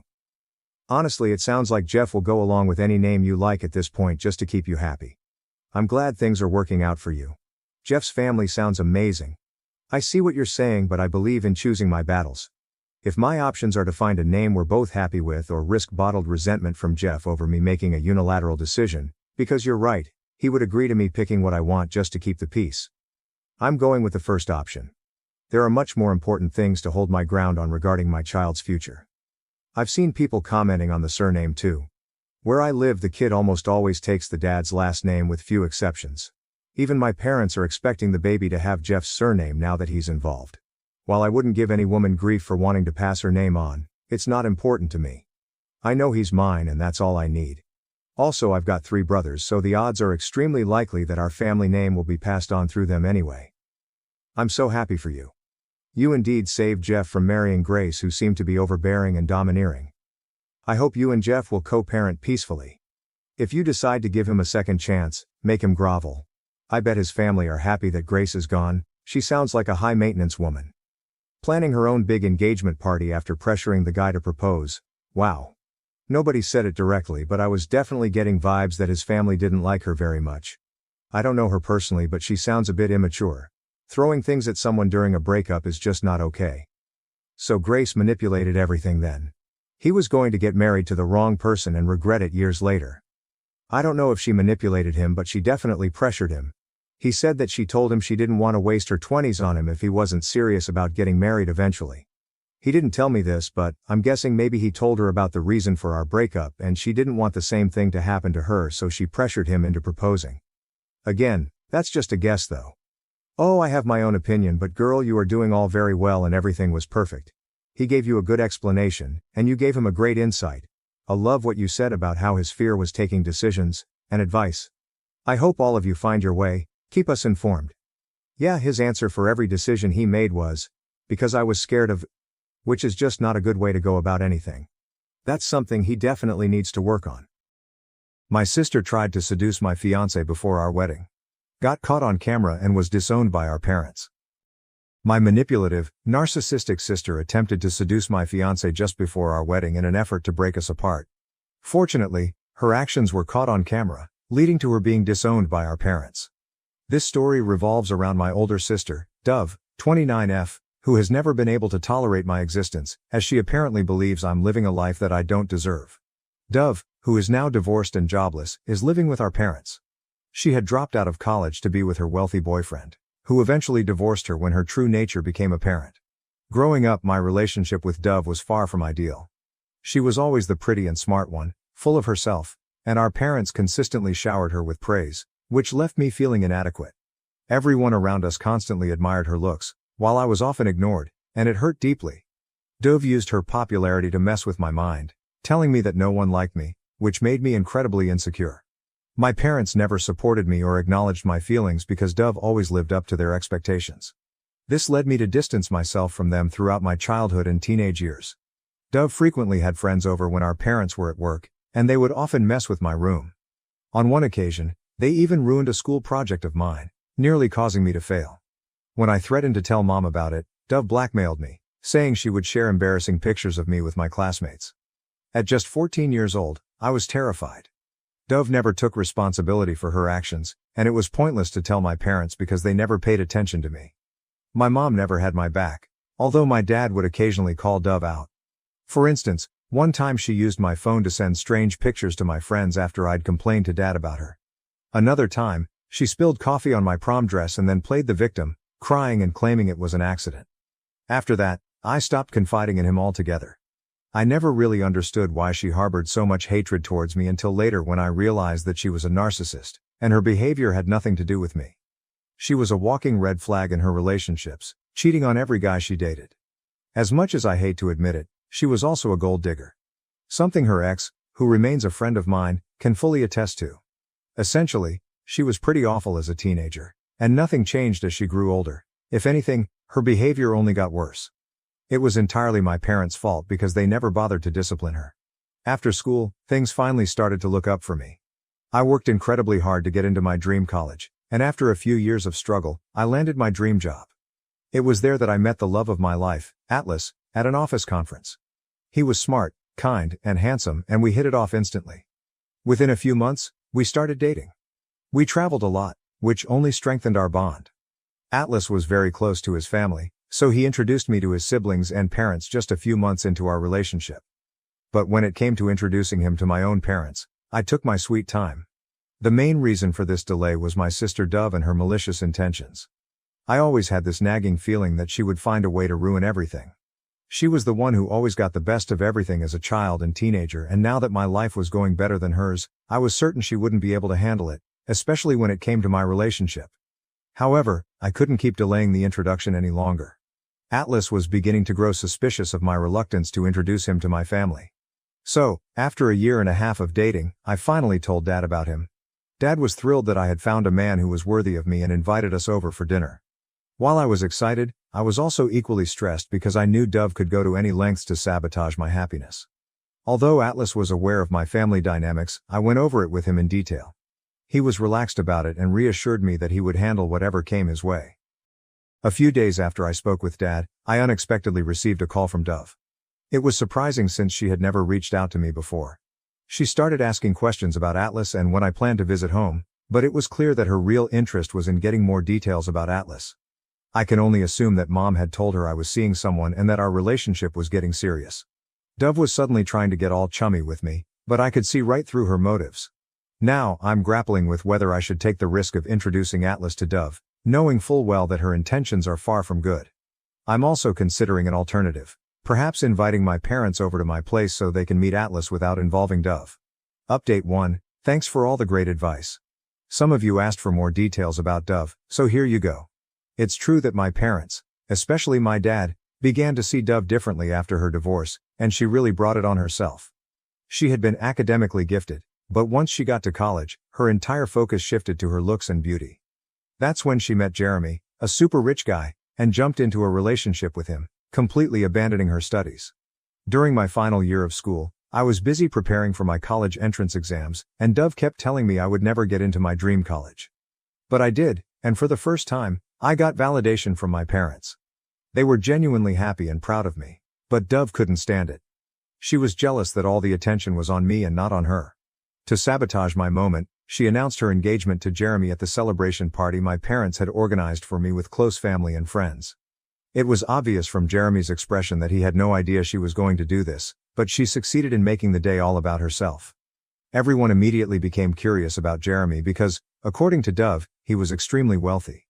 Dove loved to show off the expensive gifts he bought her and would constantly tell me that I'd never find a rich husband because I was ugly and no one would want to date someone like me, always trying to make me feel bad. I eventually told her that I wasn't a gold digger like her and that I could pay my own bills, so she could have the rich husband if that's what she wanted. In truth, She was incredibly selfish and downright evil, the most selfish person I've ever known. A week later, Dove and Jeremy got engaged, but by then I was already off to college and didn't attend the engagement. During my time in college, I had no communication with her. It actually felt good to come home for the holidays, knowing that Dove was living with Jeremy. Even during the holidays, she would often be away on vacations to exotic locations with him. After a year of dating, they had a lavish wedding, with most of the expenses covered by Jeremy. Dad chipped in for the remaining costs as a courtesy since Dove wasn't earning anything. Their marriage didn't last long, though. After 3 years, they got divorced. The reason, as I later found out, was that Dove didn't want to have children, while Jeremy was eager to become a father. Although he assured me he never pressured her, he was frustrated that she never disclosed her feelings about it beforehand and had avoided the conversation for 3 years. He also mentioned her drinking and partying habits, flirting with guys at bars, and that she had married him purely for his money, with no emotional connection. I couldn't help but wonder how he remained blind to her true motives for so long. Jeremy even showed me videos of Dove out drinking with guys who were touching her inappropriately, and she did nothing to stop them. I was relieved he finally ended things with her, but my parents took Dove's side, blaming Jeremy for pressuring her about having kids, never acknowledging her faults. After the divorce, Dove moved back in with my parents since she wasn't working. She had dropped out of college to marry Jeremy, and now, after 5 years, she had no degree and no work experience. She pretended to be traumatized by the divorce, but in reality, she was happy to be free. Within a month of the divorce, she was back to her old habits, clubbing and hooking up. Her life seemed to revolve around weekly dates and ditching people, and her Instagram stories made it clear what she was really up to. 2 years into my career, I landed my dream job with a great salary, and my parents were thrilled. After receiving the job offer, I visited home, and Dad was so proud of me, I couldn't have been happier. We were having dinner when Dove returned home, looking partially drunk. Dad was upset at the sight of her and commented that Dove should have focused on her education like I did, instead of ruining her life over Jeremy. He pointed out how much I was earning and how Dove was still dependent on them for money. Mom tried to get Dad to stop making such comments, but hearing this, Dove lost her temper and slammed the door. That's when Dad finally realized just how spoiled Dove had become. He told Mom that it was time to knock some sense into her, insisting that Dove needed to start taking her life seriously and get back on her feet instead of continuing to leech off them. By this point, I was completely fed up with her. Later, Dove barged into my room and smugly told me that no matter how much money I made, I could never be like her. She even went as far as to body shame me, pointing out my belly fat and chubby cheeks. As a teenager, those kinds of comments used to break my heart, but now, I just didn't care. I laughed in her face and told her that I had no desire to be like her and that she clearly needed to work on fixing her attitude. That set her off, and she demanded that I leave the house. I calmly reminded her that this was our parents' house, and she had no authority to boss me around. The next day, as I was packing to leave, I noticed that 2 of my dresses had been badly torn, clearly cut with scissors. I went downstairs and showed my parents what Dove had done. Dad was furious and called Dove out, but Mom, as usual, tried to make excuses for her, claiming Dove was in shock and didn't know what she was doing. Dad wasn't having any of it. He warned Mom to stay out of it and then unleashed his anger on Dove, telling her that she needed to get her life together because he was done providing for her or tolerating her narcissism. This confrontation didn't sit well with Dove, and she ended up hating me even more because of it. From that point on, I was subjected to Dove's wrath, but her hatred didn't bother me. It only became unbearable when she started making advances on my boyfriend. After much consideration and talking it over with Atlas, I decided it was time to visit my parents with him. There was no point in hiding him from Dove any longer because, no matter how hard I tried, she would eventually find a way to get to him. My friends advised me that it was better to test his loyalty now than to risk losing him later. Dove would only succeed in her malicious intentions if Atlas allowed it. With a sense of dread, I showed up at my parents' house with Atlas. I tell you, she was practically throwing herself at him. As he was exchanging greetings with Mom and Dad, Dove almost forcefully pushed herself onto him for a hug. I have no idea what made her think Atlas would fall for her looks. She had completely transformed her appearance, dyeing her blonde hair black, getting all dressed up in a new outfit, with her nails and hair perfectly done, as if she was on a date with him. She tried to force her way into the conversation, but it was clear that everyone was ignoring her. At the dinner table, she quickly rushed to sit beside Atlas. When I asked her to move so I could sit there, she gave me an annoyed look but eventually complied. She kept asking Atlas about his interests, and if he mentioned liking something, she would immediately claim she liked it too, even if it was obvious she didn't. Then she'd go on about how she and Atlas were so compatible, winking at me as if to suggest I shouldn't take it seriously, though it was clear she was trying to cover up her intentions. Atlas was visibly uncomfortable, and he ignored her, continuing his conversation with Dad and Mom. Her desperate attempt was so blatantly obvious. After dinner, I decided to take a shower, leaving Atlas by himself. That's when Dove walked in, asking him to call her number because she claimed she couldn't find her phone. It was obvious that this was just a ploy to get his number. How twisted. Atlas also told me that while I was occupied with other things, Dove tried to play the victim, telling him her sob story about the divorce and how much mental distress it had caused her, dragging on about how it took her years to recover. To make matters worse, Mom even chimed in, blaming Jeremy and speaking ill of him. After a while, Atlas asked me if I wanted to go for a walk and give him a tour of the neighborhood. Before I could respond, my sister quickly stood up and said, "Sure." Atlas looked at her, surprised, and firmly stated that he wanted some alone time with me. Her face turned red with embarrassment and she quietly retreated to her room. It's only been a few days since that visit and I can already sense that Dove is planning more schemes to lure Atlas into her trap. I can't deny that it worries me, but at the same time, I trust my man and am curious to see how he handles her advances. Update 2. Hello everyone, I'm thrilled to share that I'm engaged. Atlas proposed to me last month during a trip and yes, he got down on one knee with a ring, and I couldn't stop gushing over it. But even after our visit to my parents, Dove didn't stop with her manipulative tactics. She started texting Atlas, asking how he was doing. Knowing that Atlas is a huge cat lover, Dove began flooding his inbox with cute cat videos, even though she never cared for cats before. After discovering that Atlas adored cats, she went so far as to get one herself and began recording videos of it to send to him. For the first few weeks, Atlas showed me Dove's desperate attempts to appear caring and concerned, sending messages that pretended to inquire about his work and well-being. After a while though, he stopped sharing her messages with me. I assumed she had finally given up on him and moved on, and we both shifted our focus back to more important things, especially with our busy work schedules. One day, as I was scrolling through social media, I noticed that Dove had added Atlas to her account. She was liking and commenting on nearly all of his posts, using silly heart icons. She even went back and commented on old pictures and videos from 7 to 10 years ago. I immediately felt uneasy about it, so out of the blue I checked his phone. I discovered that Dove was still texting him occasionally, but her messages were unread and seemed odd. She was clearly trying hard to get Atlas's attention. In his call logs, I saw missed calls from her, including one that came in around 3 a.m., which made me feel anxious. I confronted Atlas about why he hadn't told me that Dove was still texting him. He got a bit nervous and explained that he had been ignoring her and thought it was better if we didn't talk about her. I pressed him further about the calls, and he remained calm. Then he sat me down and explained that one day, Dove had called him, sounding really upset. He got scared, thinking something might be seriously wrong, but it turned out she just started talking about traumatic experiences related to Jeremy, saying she needed someone to talk to. Atlas told Dove that she should talk to her parents instead and that it wasn't appropriate to call so late. He also mentioned that she should have let me know first. That really struck a nerve with me, and I told him that keeping this from me wasn't okay and could lead to me losing trust in him. He reassured me that he would never fall for her tricks and that I had nothing to worry about. Even with his reassurance, I had read too many stories about husbands falling into similar traps, and I didn't want to be naive by blindly trusting him. I told him that the next time Dove called, he should hand the phone over to me so I could catch her in the act.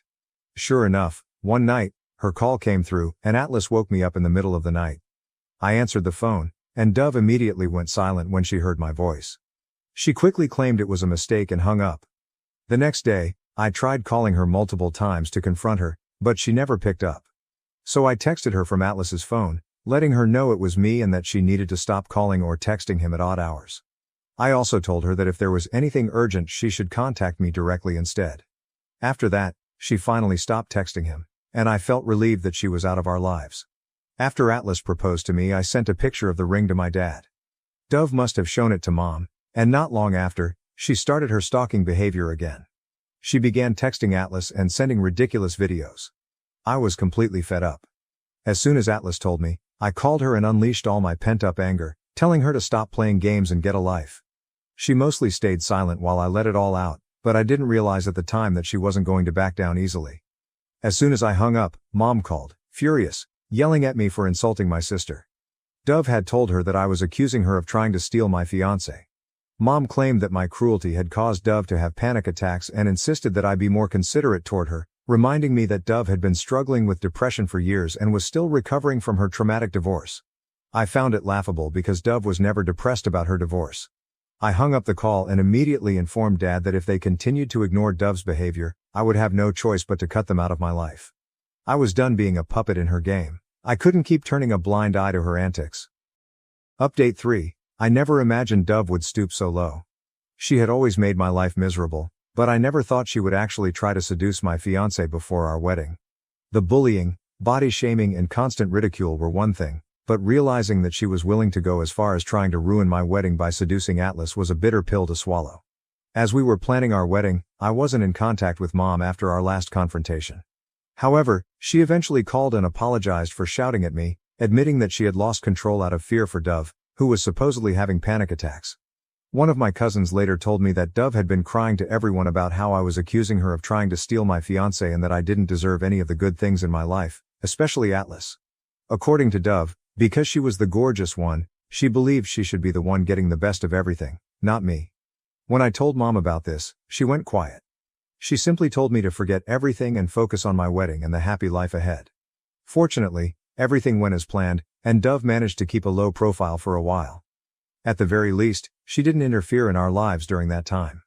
On the day of our wedding, we were at the venue, busy with final preparations, when I received a call from Atlas's best friend, asking me to come to Atlas's room with my parents. I jokingly teased him, saying that Atlas wasn't supposed to see the bride before the ceremony, but he insisted that this was something serious that needed to be dealt with before the wedding. My heart raced as I hurried to Atlas's room with my parents. When we arrived, Atlas was lying shirtless, drifting in and out of consciousness, while his groomsmen recounted Dove's devious actions. Apparently, while Atlas was getting ready, Dove had shown up with a drink. He initially refused it, but Dove persisted until he took a sip. Almost immediately, Atlas realized the drink was spiked. He excused himself and went to the washroom, where he called his friend, explained what had happened and asked him to come over. By the time his friend arrived, Atlas had partially passed out and was out of the washroom. Since his friend was sharing the room with Atlas, he had access and quickly turned on his camera as he entered. He overheard Atlas shouting at Dove to leave him alone while she was on top of him, undressing herself, and rubbing against him. This disgusting act was captured on camera. When Dove noticed Atlas's friend, she pretended they were making out, covered herself up and left the room, smirking at his friend and asking him not to tell anyone. Little did she know that she had already been caught on video. When we walked in, Atlas was still lying there, partially unconscious. The drink was so potent that even a few sips had left him severely dizzy with a pounding headache. The glass was still there, with solid particles settled at the bottom. It was an incredibly humiliating moment for my parents, who were in disbelief that Dove could do something so horrendous. My mom immediately called Dove and told her to come to Atlas's room.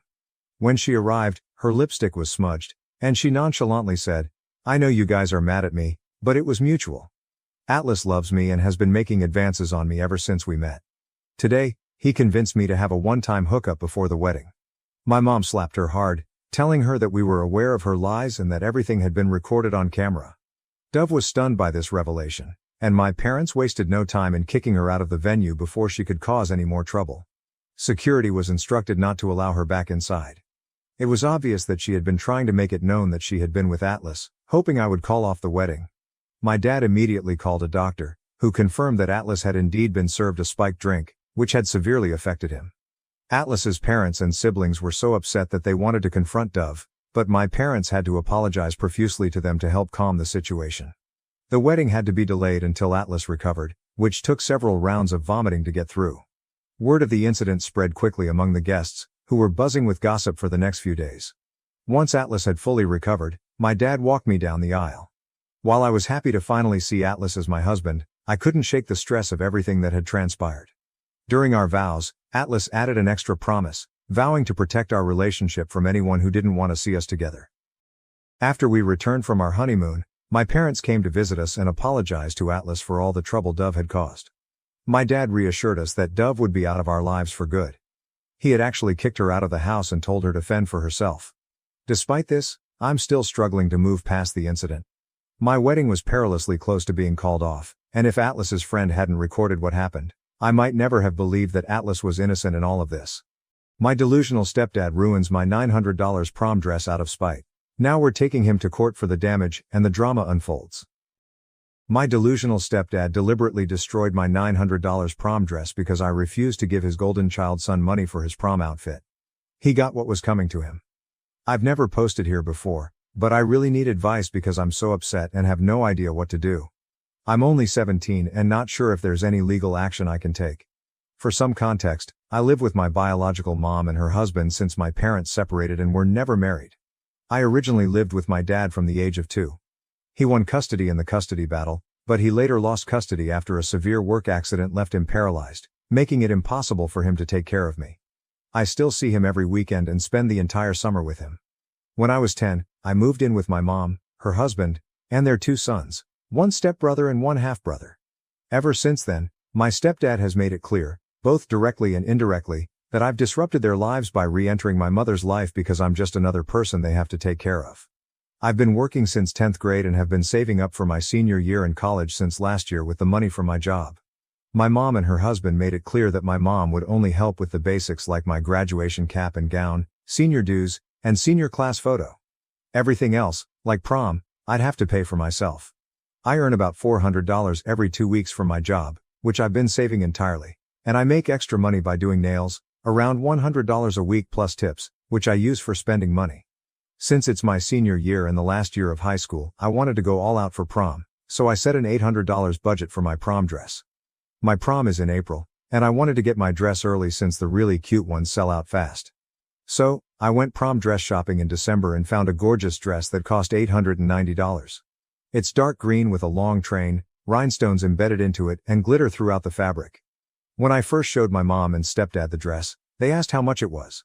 My mom said she wouldn't pay for a dress that expensive, but I told them it was fine because I had more than enough money saved up to buy it and would still have plenty left, $23,000 to be exact, though only my mom knows that. My mom said I could get the dress and that it was very pretty. However, my stepdad said it was irresponsible and a waste of money, and that I should use it for better things like helping out the family and paying some bills, suggesting I get a cheaper dress for no more than $300. Mind you, both his sons own PS5s and multiple pairs of $200 plus shoes. Long story short, my mom disagreed with him, and I ended up getting the dress. She even contributed $150 toward it. However, ever since then, my stepdad constantly brings up that I should help pay for things around the house since I have so much money to throw away. But my mom always shuts him down, saying that I work hard for my money and that I already help out by paying for Netflix, Amazon Prime, and Hulu bills, while my 18-year-old stepbrother doesn't pay for anything.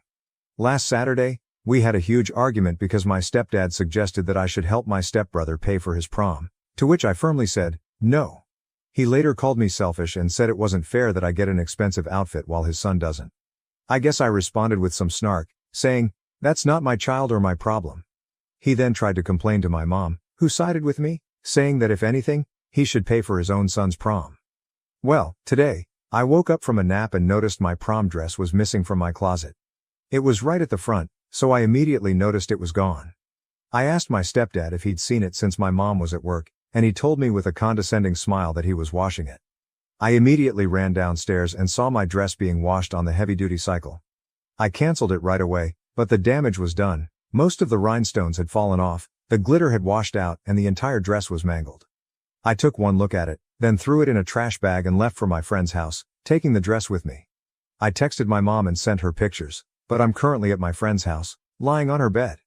Her parents hung the dress outside to air dry so that my stepdad can't blame them if it was dried in the dryer. I know he did this to spite me because he never washes clothes, cooks, or does anything around the house since he considers himself the man of the house, so there was no reason for him to be washing my dress, even if it needed washing. Is there anything I can do? I realize neither of them can replace it, considering their difficult financial situation. I'll keep you all posted when mom gets home. So far my stepdad has called twice, but I haven't picked up, and my mom's at work and unable to take calls. Edit. I'm not sure how to add updates, so I'll just include an edit. My mom and I just spoke on the phone, and she's furious and on her way home. My friend, her dad, and I are heading to my house now, and my mom said she was going to call the cops as soon as she finished talking to me, so they might be there by the time I arrive. We've taken pictures, and my uncle, who is my mom's brother, will be over by 8 because I contacted him while he was at work.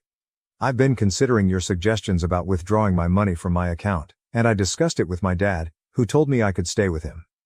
Edit/update 2. When I got home, my friend stayed in the car while her dad walked me in, and my stepdad was already gone. However, the police were at the house. As of now, the police said they couldn't really arrest him because it's not like he technically stole anything. It's hard to explain, but basically, they said that because he washed the dress and didn't keep it, it's not considered theft.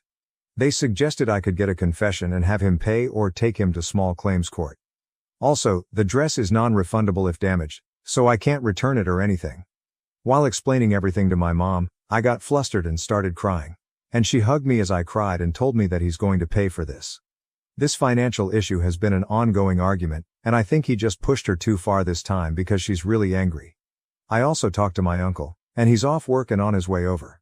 Apparently, my uncle and stepdad have a rocky history since my stepdad has mouthed off to him in the past.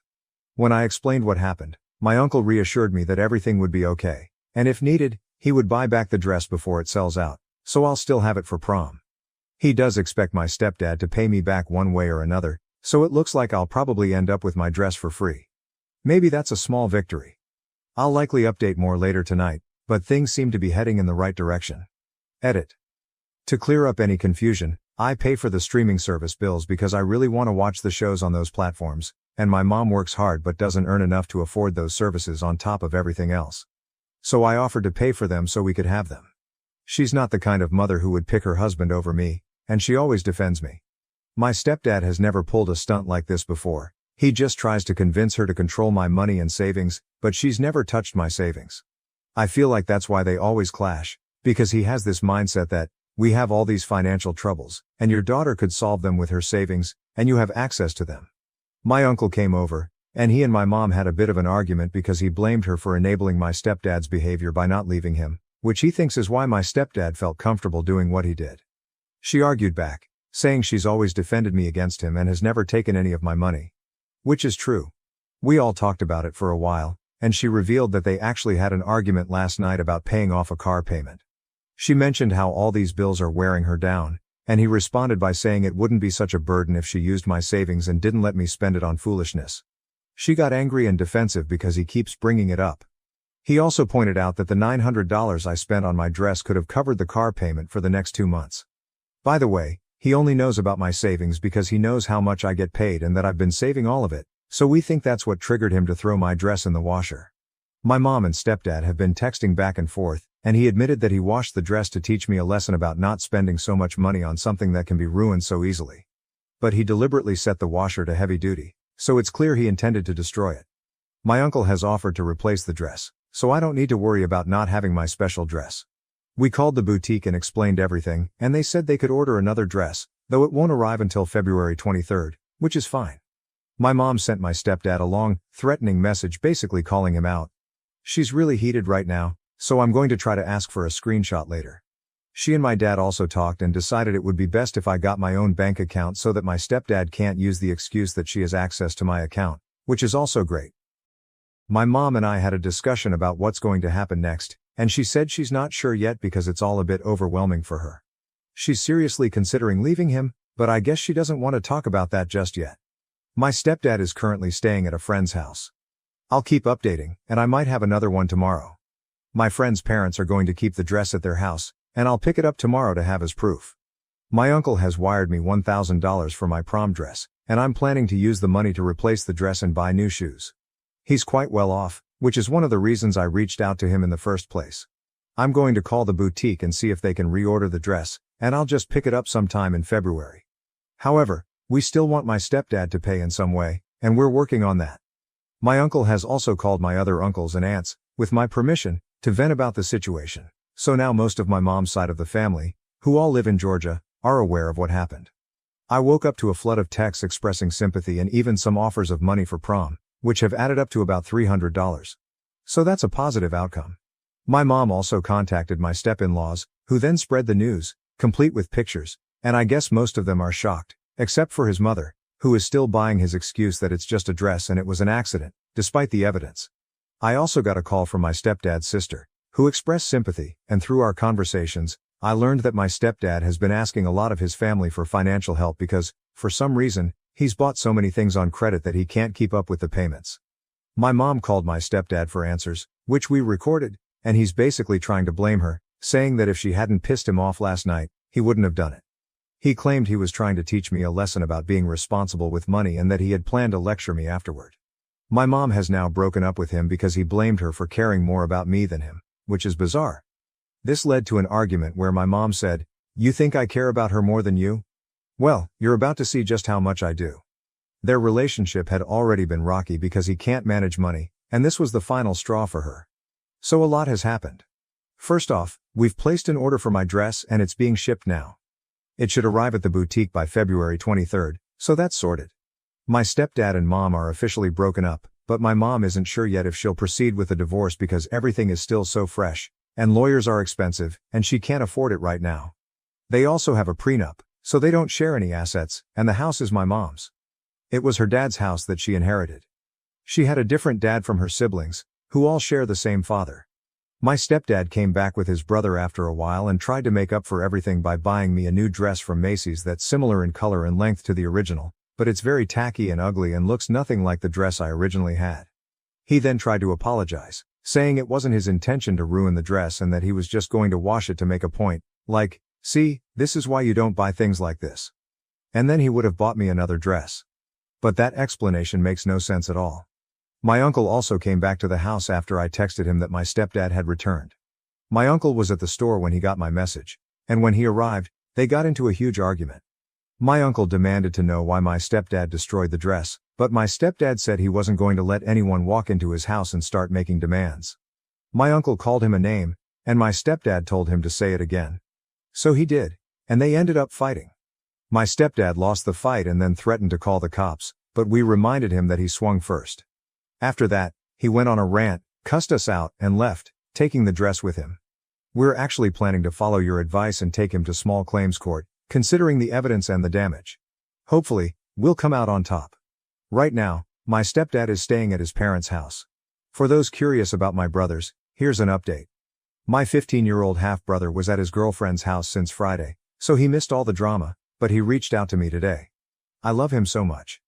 My 18-year-old stepbrother, on the other hand, has basically taken his dad's side, so there's not much more to say about that. Also, for those who suggested changing the streaming passwords, I've done that, and my mom and I are going to set up a new bank account for me later today. Thanks so much for all the support. I'll keep you updated as we make plans and hopefully get a favorable verdict. DNA confirmed I have an 18-year-old daughter living in the US. I don't know where to start, how to tell my family, or how to meet her. And yeah, I feel just as you would imagine. But it gets worse. She lives in the US, I'm in Europe. I don't know how to do this and really need advice. So what happened is that months ago I got a call from a US number. Didn't answer since I don't know anyone there. Then again the same day, so I answered ready to yell at some scammer. A girl on the other side introduces herself and just says that she thinks I might be her father. That was the first thing she said. "Hi, my name is Jane and I think you might be my father." Fake name. Obviously I told her I don't have any children and that she has the wrong number. But then she drops a name I haven't heard in, you guessed it, 18 years. Back around that time I was in the US for a year on a job exchange with our sister company. Met a woman there and we hooked up for maybe a few months. I remember buying condoms after meeting her but I can't remember if we used them every time. Anyway, I gave her my non-US number but never heard from her again. The girl on the phone asks me if my name is OP and I freak and almost hang up on her. She tells me more about her mother and I just sit there like an idiot. She'd found my name and number in her mother's diary, and now as she turned 18 she wanted to contact me. She lives with her relatives now since her mother is unable to take care of herself for some reason. I still don't know the details there. She asked me if I'd be willing to do an ancestry DNA test and even offered to pay for it. She ends by saying I should think about it and ask if she can call me again. I just say sure and we hang up. I swear I was about to faint right there and then. The whole conversation lasted only like 5 minutes. I end up taking the test and we talk a few more times. The test took forever, but yesterday she sent me a screenshot of her profile matching 50% of mine. I mean, that's just it, right? We haven't spoken since, just messaged some. I lied and told her I've been busy and we'll talk later, which now makes me feel like an ass. Up until this point I've kept it together, holding on to the thought that I'm probably not the dad, but now I can't deny it. It's probably been half my life since I last cried. I haven't told anyone this. I was kinda hoping the DNA test would come back negative and then I wouldn't have to. How to even break this to my family? I just know they'll all want her number so they can call her and then they would start flying over to see her or bringing her here. They're really pushy like that. My mom is going to freak out. I don't see my family more than a few times a year, but we'll all get together during Easter. Should I do it then with all of them at once or one at a time? I have a picture of Jane, but not much more info than what I've written here. I'm the youngest sibling and now I suddenly have the oldest of the cousins in the next generation. And I never wanted kids at all. I just don't like them and hate being tied up. Even had a vasectomy since then. And that's the easy part. The real problem is what to say to Jane. Can some sane person give an example of what to say? I've promised to call her tomorrow. Has anyone discovered they have an unknown child? If so, what did you do? How did it go? How did you connect? What happened when you met for the first time? What did your family say? I'm a bit embarrassed by this, but is there any risk of me having to pay child support retroactively? I can probably afford it, but I don't really want to. TLDR, got contacted by a young girl claiming to be my daughter, DNA later confirmed. Need help on how to proceed and what to say to her and my family. Edit. I apologize for the abomination of the text above. I blame the alcohol. Some seem to have the impression that I and/or my family are wealthy. This is not so. I wrote in a comment that knowing my family, they would probably rent a private jet and fly her here. That was a joke commenting on what they would want to do, not what they would do. No, I'm not wealthy either. In the post I wrote, I can probably afford it but I don't really want to. And I meant that I'd hate to suddenly have something like 10% of my savings left overnight, just guessing here, no idea what the actual sum would have been. I'm sure anyone here would consider that factor. Anyway, someone said the limit is 3 years back. I didn't know that. I can be an asshole sometimes, but I'm not some monster. The money question was a question, not the question. Yes, I have had my number for a long time. Never had a reason to change it. We had our first video call today, and it was a long conversation. I had a list of things to bring up, mostly from suggestions here, so I'm ever thankful for that. Most of it was quite personal for both of us, so I won't write it here. But it boils down to that we both want to continue to stay in touch and get to know each other. We also want to meet at some point, even if we don't know when yet. Her family knows of me and they will join a call in the future so I can speak to them as well. I will hold off on telling my family for a while, but I will probably tell them one at a time. Update. Hello all. A while back I made a post asking for advice. Back then I had just had it confirmed by DNA that I had a daughter I never knew about. I called her Jane in the other post, so I will be here too. Jane is the result of me hooking up with a woman while I was in the US working. It was really interesting to read about others' experiences in the comments and DMs. It's crazy what DNA tests have done in recent times. Some wrote that Jane is probably just a kid looking for her roots, and you were absolutely right. I've been getting a steady stream of DMs since my last post. Most have been nice, just asking for an update. Then there were the absolute nutcases who can't read and told me to drown myself. Hi to you too.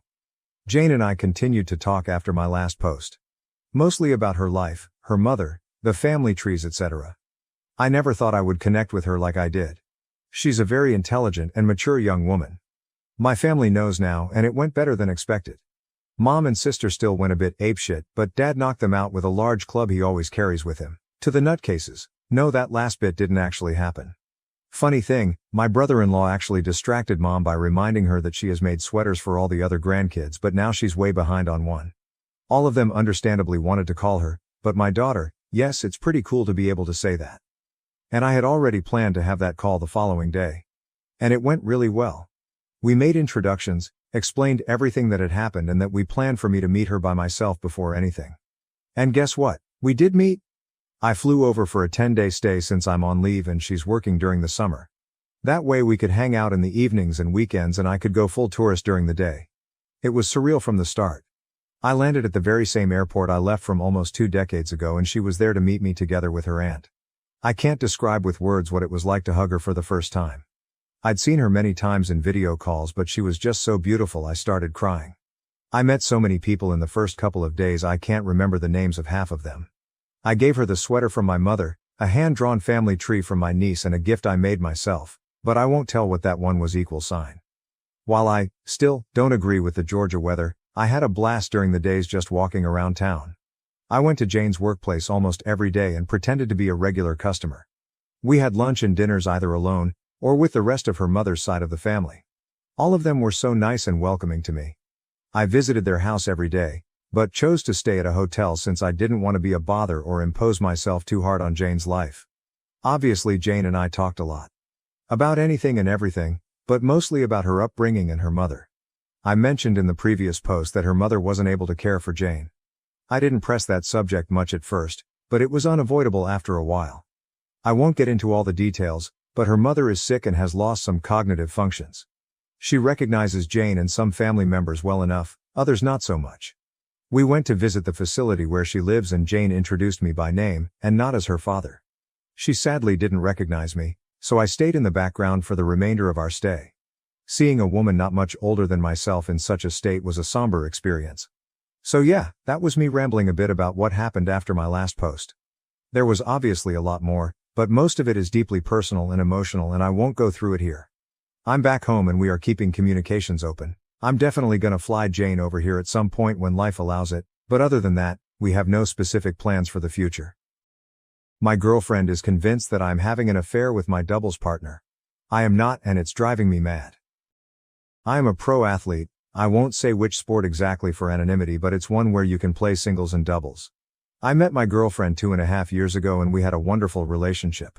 I also made it very clear from the beginning that I would often have to be away traveling around the country and occasionally internationally to compete in tournaments and she accepted this and has never had a problem with it until the coaches paired me with this girl who I'll call Lucy.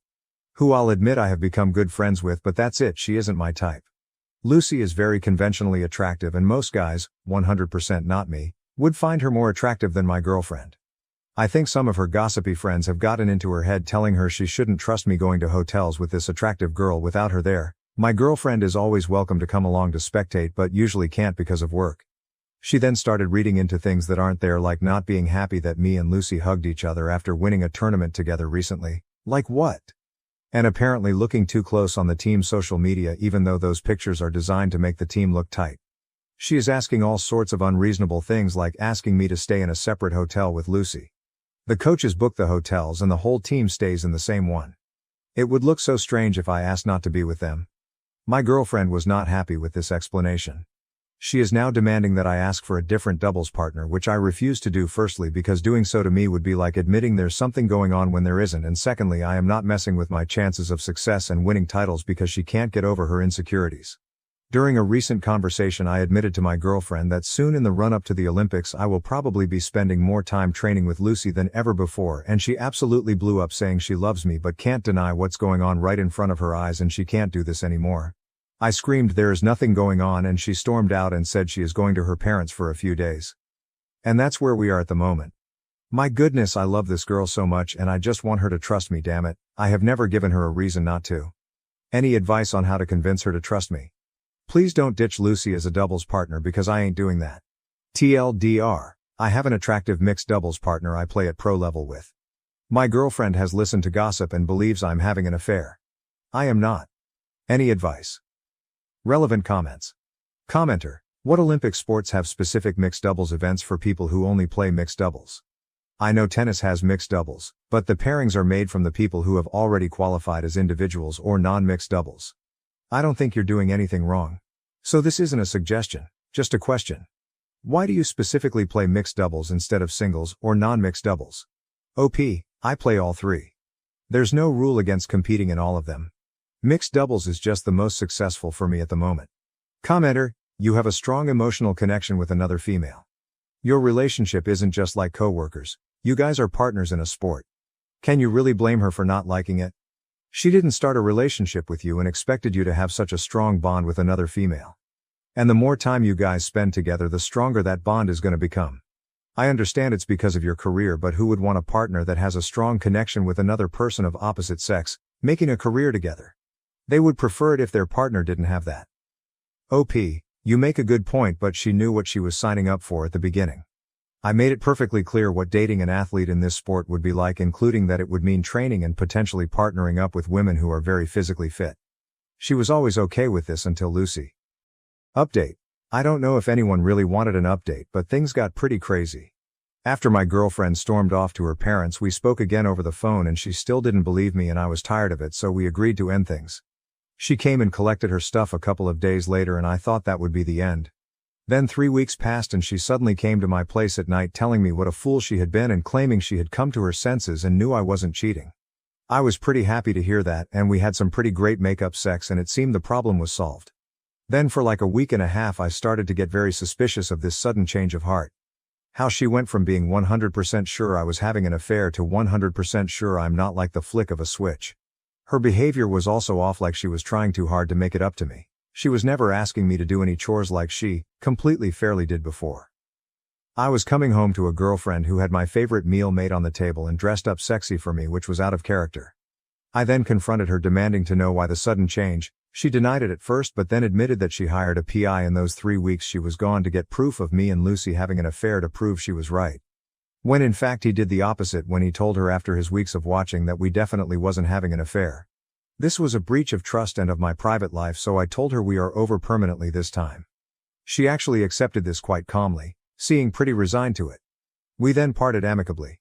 She packed and left again, but I did speak to her yesterday where she seemed in okay spirits enjoying Christmas with her family, and she told me she is getting therapy in the new year to work on her issues and paranoia. And for me, I am all good. I thought I would be really broken up about it, but I actually feel quite happy and free. Just enjoying Christmas and looking forward to trying to get into the Olympics without all the drama. Oh, and to those who thought Lucy might have been into me, she has not made any moves on me since the breakup at all, and there has been no changes in our dynamic. Thanks to all who commented. TLDR. We broke up. She came back claiming to believe me. Turned out she hired a PI. We permanently broke up over this. We are both doing well. Fiancé's graduation party exposes dealbreaker, LGBTQ plus acceptance splits 4-year relationship. We met in college and decided to not get married until we graduated to focus on our studies, and we have been dating for 4 years. He proposed to me during his last semester of his master's program, and he is studying to become a teacher. I graduated with my bachelor's not too long ago, but his graduation party is showing a side of him that I believe to be a deal breaker. His graduation party will be held at his father's house, which has a pretty big backyard, and many of the people from our wedding will be going. However, unlike our wedding invitation list, he said he didn't want to invite Jason, fake name, and his parents because he recently came out as gay, and that led to a conversation. Jason and his parents were invited to our wedding, so that made me ask why he didn't want them at the graduation. He said that the wedding was an us thing, and that he was willing to compromise because it was our wedding. But when it came to the graduation, he said it was a him thing because he was the one who graduated, so he didn't have to compromise, because he did the school work. When I asked what he meant by compromise, he said he'd tolerate Jason at our wedding because that's what couples do, but the graduation was about him. When I asked if he'd support potential future children that came out, he said he'd tolerate it for me, although he disagreed with it. It is my fault for not asking that question earlier before we became engaged, but he made his stance clear. He said he'd be more distant to a child that turned out to be gay and would probably let me do more of the parenting if so. He's always been a gentleman and amazing to me, but he grew up religious, parents were Christians, although he said he's not anymore. I don't think we have a future after he said he would distance himself from a child who came out and leave it to me, and I just want to ask how to tell him so. I'm thinking about another conversation like we had, but I want to ask for the best way to go about it. What would be the best way to tell him that I don't think we have a future together given his stance? First update. Related recovered June 11, 2023.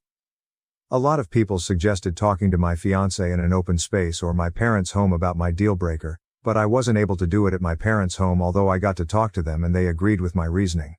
They said they were disturbed by how easily he admitted he would distance himself from a potentially gay child and that it was a good thing it came out before the wedding. I also got a lot of people calling me out for not broaching the topic of gay children or how he felt about LGBTQ in the years we dated, and that's on me for never thinking to bring up. Going forward, it will be something I ask early on before getting emotionally invested in a relationship. Because I couldn't speak to him at my parents' place, we ended up talking at a place we went for lunch, and I told him that I couldn't go forward in the relationship because he repeatedly said he wouldn't accept any children who came out. But when I said that, he didn't try to take it back and said that he was willing to compromise for me. He said it was better than pretending, to agree with coming out and that he was being honest, but I told him I was done because of his beliefs, and he didn't take it well. He took it fine at the restaurant and finished lunch without saying much else, and he kept saying I was overreacting and that he couldn't believe I wanted to end the relationship over him wanting to compromise. My parents have been helping me with canceling the wedding, but he took his spite online. He made a Facebook rant a few days after that, doubled down on a lot of the things he said, and he said he made it to explain his side of things. He said that I was breaking up with him despite him being honest about his willingness to compromise and not hiding it like many couples internalize things. He also said our country was changing things that were always wrong, such as gay rights, and he said that people were trying to shove gay rights down everyone's throats. He also said that you can't say anything these days because of canceled culture and Me Too catering to sensitive people. And he said that the value of education was dropping because people were becoming more stupid. He also said that that was why he wanted to become a teacher, because there weren't enough good ones, and those were just a few of the things in his rant. He also said that Me Too enabled people from the consequences of their behavior, when they should instead look at themselves in the mirror and how they dress too. He never said anything about Me Too during the duration of our relationship or anything that was outspoken about gay rights until his graduation planning, and it was honestly surprising to read what he wrote. As I said above, I will be asking these questions at the start of dating going forward. Lastly, some people suggested reporting my ex-fiancé to the school in my previous post because they said he could be harmful to gay students, and I especially agree after the post he made. I did receive a lot of hateful DMs from people who agreed with my ex and said that I'd be wrong to contact the school. Some even accused me of considering canceling him in DMs and a few comments on my last post, but I don't see it as that.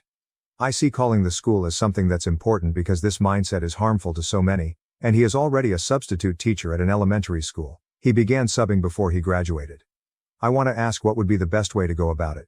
Whether that would be an email, phone call, or potential visit to do it in person. I have already screenshotted the post he made, and I've only answered questions about the breakup from people who have called so far. My parents are helping me with some people who have called them too, but that is my last. Second update, August 20th, 2023. I didn't really plan to make another post, but I received a lot more DMs after my update was shared that made me want to come back, and I read through many of the comments there too, which made me want to address something. To those who called me out for not seeing any signs of his homophobia earlier. You're absolutely right. I just assumed the best and never thought to question it, but I will now ask the tough questions going forward at the beginning of future relationships, such as political stances along with opinions on race and gender, and that should help prevent time from being wasted on people similar to my ex. I just assumed the best because we have another friend who is trans and was always cool with him, and my ex used to like the post that he made when he came out some years back. He also liked a post that he shared at a Pride walk, so there was that too. Going forward, I won't assume anymore because at the end of the day, a like really doesn't mean anything. I sent an email with an attachment of his now deleted Facebook rant to a few places. The school he subs at was subbing at before he graduated, and the school district along with the County Office of Education where we live, thanks to advice provided by a commenter who I DM'd for more advice. I also told people I knew about why we were breaking up and showed them the post, and that did most of the talking for me. I broke up with my ex before contacting the school, and I decided on a text because we didn't live together and also had my dad return the ring to his parents' home where he gave it to his mom and had minimal interaction. I was too scared/cowardly to do it myself, so I took them on their offer to drop it off for me.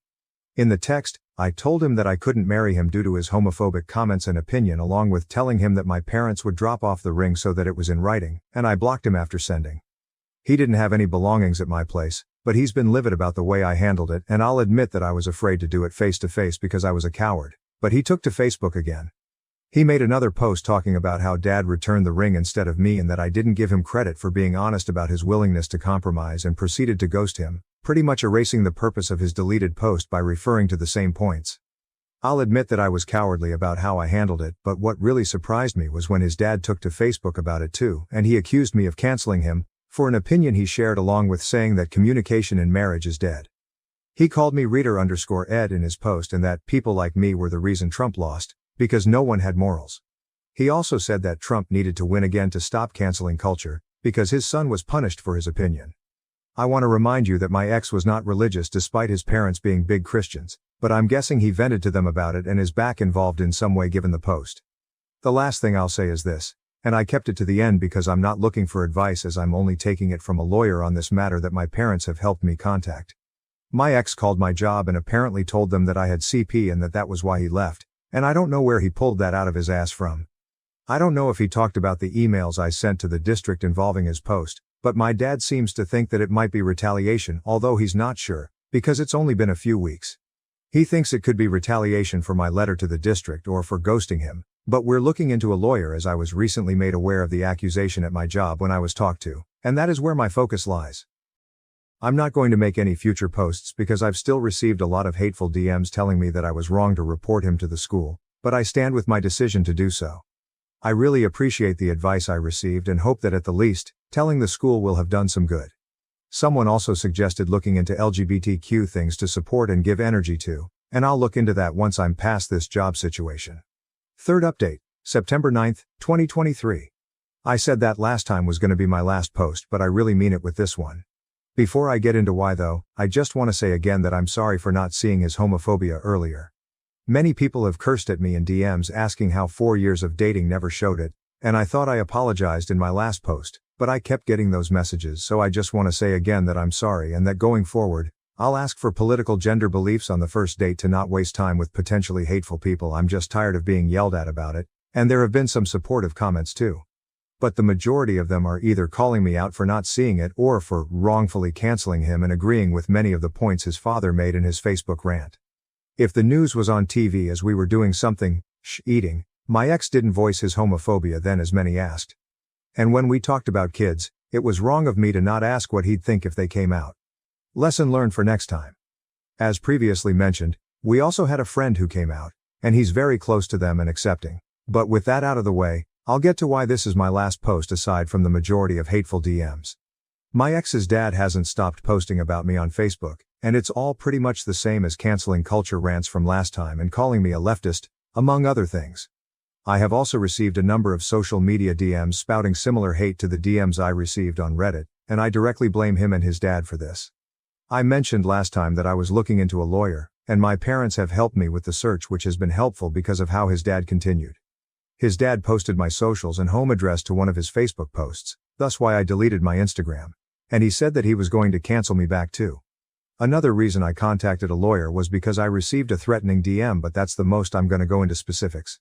I only received one of those, but it was enough to make me and my parents want to be on the safer side. And that's another reason why I'm done making these posts, because I want this whole thing to be over soon. I really appreciate the supportive DMs I received in the midst of the hateful ones, and I also appreciate the majority of supportive comments from Boru that were sent to me by someone in a DM too. I really hope the whole thing is over soon because it's been draining, but hopefully the lawyer can at least provide some peace of mind. Fourth update, January 27th, 2024. I'm going to update the bottom of my post, instead of a new one, because of the sensitivity of what's happened the past few months. The past few months have been really tough, and the encouragement I've gotten from reading my story on Boru has helped more than I can express. Everyone there has been really supportive, so much to the point that I reread the comments for reassurance when I feel down sometimes.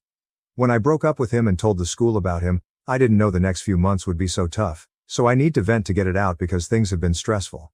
When I mentioned how my ex's father has been posting about me on Facebook in my previous posts, he posted my home address, and a link to my socials, in one of his rants, where he said he'd cancel me back for canceling his son. And that led to me, among other things, looking into a lawyer. However, I also moved back into my parents for a few reasons since my last post. Someone slashed my tires in front of my home at night, and to this day I don't know who. I have no proof that it's connected to him putting my address on Facebook, but I think it could have been. I also made a police report, but they didn't find who did it. I also mentioned in my last post that I was getting threats without going into specifics. But to be honest, some of them were DEA_H threats that gave me lots of anxiety. I'm guessing they could be from some of my ex's friends or his father's, but I also received a lot of messages on my socials, since his Facebook post where he linked my socials, that led to me deleting my socials, many cursing me out and calling me woke among other things. My Reddit posts were also picked up by numerous TikTok accounts that share Reddit stories with a video game playing in the background, and I was recently made aware of 3 of them that seemed to garner some attention, one with 80k views and a couple hundred comments, another with 20k, and a fair bit of the comments were supportive of my ex. That also directed traffic back to my Reddit post that led to a few more hateful DMs since my last update, along with a fair bit of supportive ones too, so that was another wave of messages to go through. I have no quarrel with the videos themselves because many comments were supportive too, and the channels share other Reddit stories too. The fact that some commented in agreement with my ex doesn't make the video bad either, but was just a realization of homophobia. Some comments made fun of Jason for coming out while others said my ex was right to uninvited him. It's just been a lot, and I came back to get it off my chest. I know I'll get more hateful comments after updating, but I also want to say I don't regret what I did. My ex hid his homophobia. We had friends who came out who he supported, and he came to pride marches with them too. As many commented, the mask came off eventually. In regards to the CP accusations from my ex-father, child pornography for those who were confused in the comments in my previous post where I didn't indicate, my parents helped hire a lawyer, but I won't go into specifics on that. All I'll say is that we're taking it seriously and are taking legal action against it. If anything comes from it, I'll share it in an update. The tire slashing and threats also did a number on my mental health, but it showed me some things too. The DMs also showed me just how ruthless people are, strangers who would never say such things to my face. I'm considering moving out of state, but I'm currently with my parents for safety reasons now. I especially appreciate reading the supportive comments DMs that aren't hateful because they really help, and I'm also with a therapist, but progress hasn't been great yet. There's a lot of mental health stuff I don't feel comfortable going into specifics about. It's been a lot of craziness, but I hope it calms down with time. Final update, made by OOP's parents. August 3, 2024. I have been in contact recently about something my husband and I wanted to share, and we asked if she would post it to Boru after they covered some of our daughter's updates. The person who made the previous updates was our daughter, and she shared the post with us as we tried to navigate her situation. Many of the comments from Boru were very supportive, and that is a big reason why I'm here today. The main reason, however, is because she committed suicide a few weeks ago and the funeral has already happened. We fully supported her decision to leave her ex after he showed colors we hadn't seen before. We were also in the process of receiving legal advice regarding the accusations that were made against her too. But even as we did, she was often overwhelmed and depressed. Even to the point of not wanting to get out of bed sometimes or even eat on certain days. We were able to help her find a therapist, but there was so much going on all at once. From the death threats and DMs to the slashing of tires and her ex's father posting her address alongside one of his online rants, she ended up taking an unpaid leave of absence from her job shortly after the slashing to move in with us.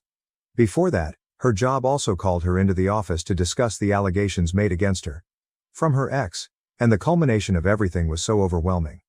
Her ex and his father posted so much about her with no regards to doxing her, and we are in the process of pursuing them legally for the role they played in everything. Regarding her ex, he is still a teacher as of writing this. His father hasn't stopped attacking her online even after she passed, and we have documented everything he posted. We also told everyone who knew her how proud we were not only of her decision to break up, but also to ensure that his hatred wasn't spread to others by reporting his post to the district, and we owe thanks to the many Redditors who told her how to report it to the district. There were also some comments and DMs that said she brought backlash upon herself by reporting him, but we believe that she did the right thing and that she was braver than most might have been in her shoes. She could have done nothing and simply broke up with him, and no one would have batted an eye. She wasn't obliged to do anything else. But she felt convicted to care for kids she'd never meet. And if she prevented one kid from falling prey to his hatred, it is that much more worth it. For her sake, we are continuing to pursue her ex and his father legally. But we wanted to thank everyone who told her how to tell the district because we need more people like her and you, and making this post is therapeutic in itself because we've told others how she did the right thing as well. We truly appreciate everyone who supported her and gave her advice. I told my daughter that I would not attend her wedding if her biological father was present, but she now believes that I am stuck in the past. I would appreciate some advice on the current situation I find myself in, and I'm hoping an outsider's viewpoint can offer me some clarity. For some context, about 24 years ago I was sexually assaulted by a close friend of mine and got pregnant by the encounter. I was inconsolable for months after the event. To make matters worse, I found out I was pregnant at about 20 weeks, and where I lived at the time, it was illegal to get an abortion after the first trimester. My husband had really been my rock and my support during that time, and I do not know how I would have ended up if not for him. He said that I could put it up for adoption or I could keep the child and he would raise it like our other children. I decided to not give it up for adoption, but raising the kid was hard. I am half Polish and half German, and he is half German and half Russian. We both have pale skin, light hair and blue eyes, as well as being fairly tall. I'm about 178 centimeters or around 5'10", and he is 191 centimeters or about 6'3". However, our daughter Luna is about 160 centimeters or 5'3", has dark hair and a brown complexion like her biological father. I often heard snide remarks about me being an unfaithful wife because it was obvious that she was not my husband's child. It was especially hard for me when Luna was young because she looked so much like her dad. My husband took care of my daughter most of the time since I had bad flashbacks whenever I saw her face from when I was assaulted. As she grew up, it died down a bit, but I would still get these horrible panic attacks when I saw her wearing boys' clothes and short hair. Since I was prone to having panic attacks, Luna ended up being closer to my husband than she was to me. Also, she often ended up getting a little more than her siblings from my husband as some sort of compensation because of me. We never told her that she was the product of sexual assault because I was too ashamed and my husband did not want her feeling different from her siblings.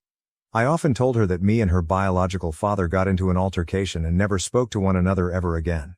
About 2 years ago, she got one of those DNA test items and found out she had a relative in the system.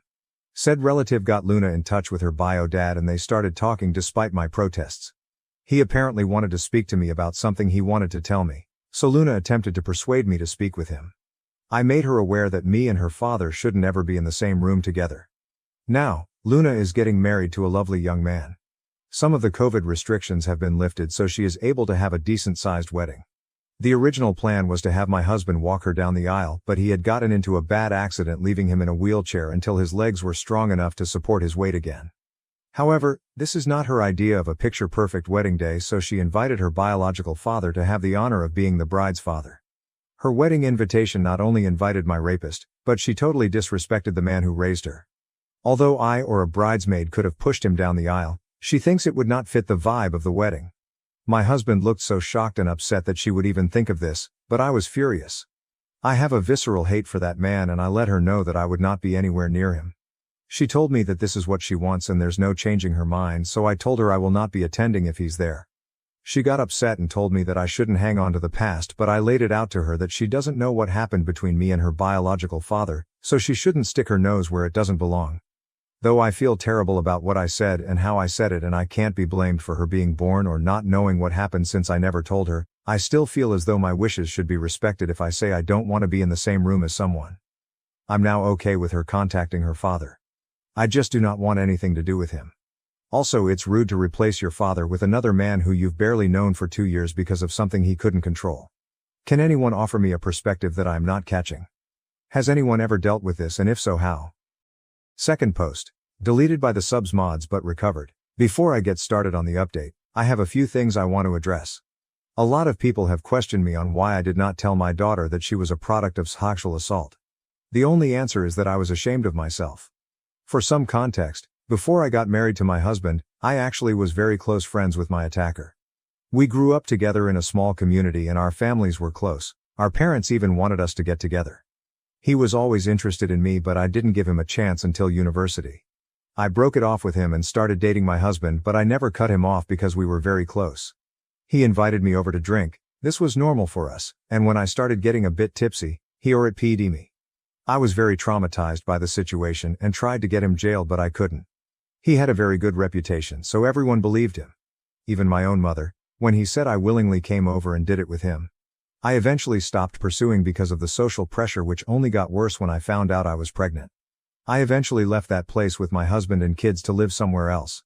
After I gave birth, my husband suggested therapy, but I was scared of being judged again, so I decided to bury it and try to forget about it. I just realize now that it was the worst way to go about this, but it's the only way I knew how to honestly. On to the update. After reading all the advice I'd gotten, I decided that I should stop running away and tell her everything. I called her to come over and she did.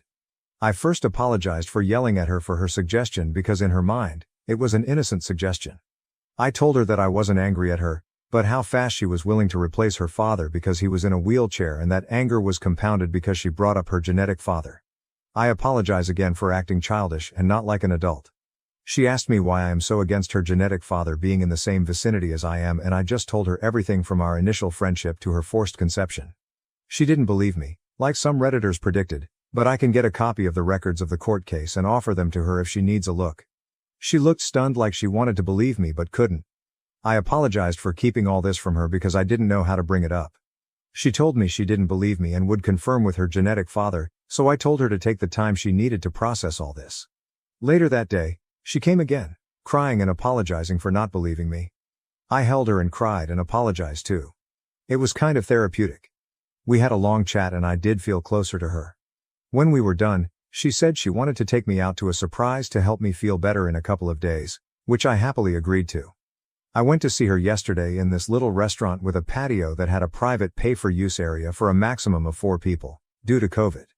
As she ran up to me and gave me a hug, she led me to the patio, where her biological father stood. She told me he was here to apologize and start my healing journey. I just wanted to leave, but he grabbed my hand and all those memories I tried to repress just came back out. I started having a panic attack and lost balance, to which he tried to help me keep my balance, which worsened everything. I honestly don't remember how I left, but I ended up in my car just sobbing. I called my elder son to pick me up because I was not fit to drive at that moment. Today, my daughter called me upset that I ruined her surprise, but I was extremely upset with her. I asked her why she did that when she knew everything that happened between me and him, and she tried to use the excuse of my healing journey, but I wasn't having it. She admitted that she wanted me to get used to him because he's going to be walking her down the aisle along with my husband and doing the daddy-daughter dance. I told her that while I loved her and respected her decision to be with him, I am not willing to be anywhere he is. She started complaining about how she wants all her family to be there, and I'm still not forgiving, but I hung up the phone.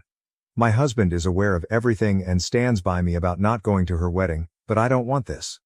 If my other children were to know, they would stand by me and tell the rest of their extended family, which is going to lead to my daughter getting disowned by the family. There is no need to give me advice on this because I will be seeking professional aid. Anyways, one good thing to come out of this is that I'm finally confident enough to seek therapy.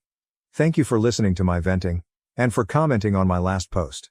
Happy holidays. I hope you enjoy it with those who you love. Third post. Hello everyone. It has been a while since I last posted on this website. I have a few new updates for everyone that has been asking me. I apologize for not getting to everyone in my direct messages, but I really appreciate everyone sending me support through those tough times. I would like to share some good news before going on about what happened with my daughter. My husband is able to walk again, albeit with a cane, but it is progress. We have been going to physical therapy to help strengthen his legs after his accident. It's good to see him happy and walking again. I've also been to therapy and met this wonderful and sweet therapist. My therapist is so patient and kind. Since my husband and I started together a few weeks ago, she has been extremely helpful. Bless her soul and all those who recommended therapy. I would have missed out on such an experience, so my thanks go out to all of you. Like most of you advised, my therapist also advised me to tell my other children about what went on between my youngest. For reference, I have 3 other children, 30M, 27F, 27M. My eldest boy is the only one that had a slight idea of what happened, but the other 2 were left unaware. I was quite scared and anxious to tell them what happened, especially because my mother and other family members initially reacted negatively. I invited them over around 2 weeks ago for a family dinner and told them everything that happened with the conception of my youngest to what happened recently. They were all silent and stared at me, so I became a little nervous until my daughter started crying. It was so upsetting for her, and my 2 sons were pissed off at my youngest and her father. They asked why I didn't tell them earlier, and I told them I was just scared of how they would have reacted. My husband took them out of the dining room to talk while my eldest daughter just cried together.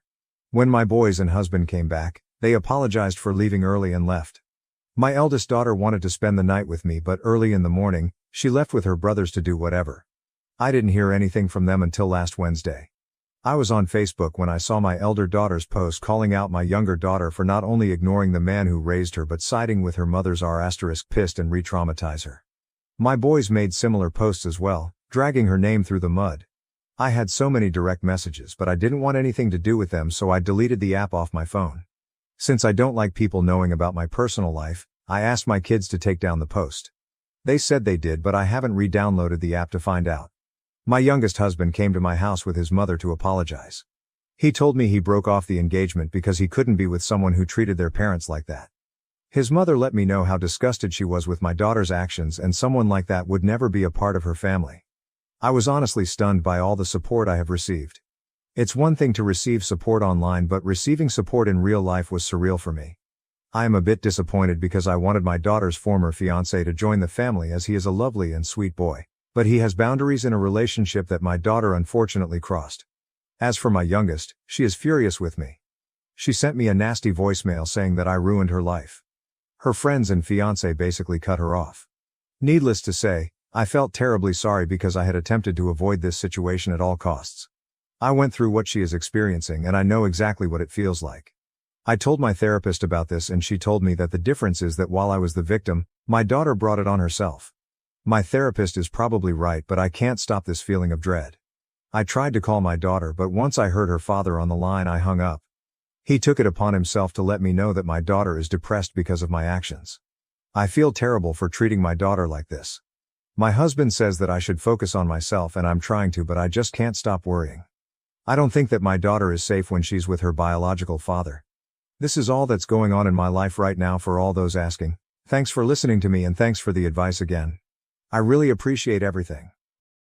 My stepbrother insisted that I leave the house during my stepfather's burial, believing it was his.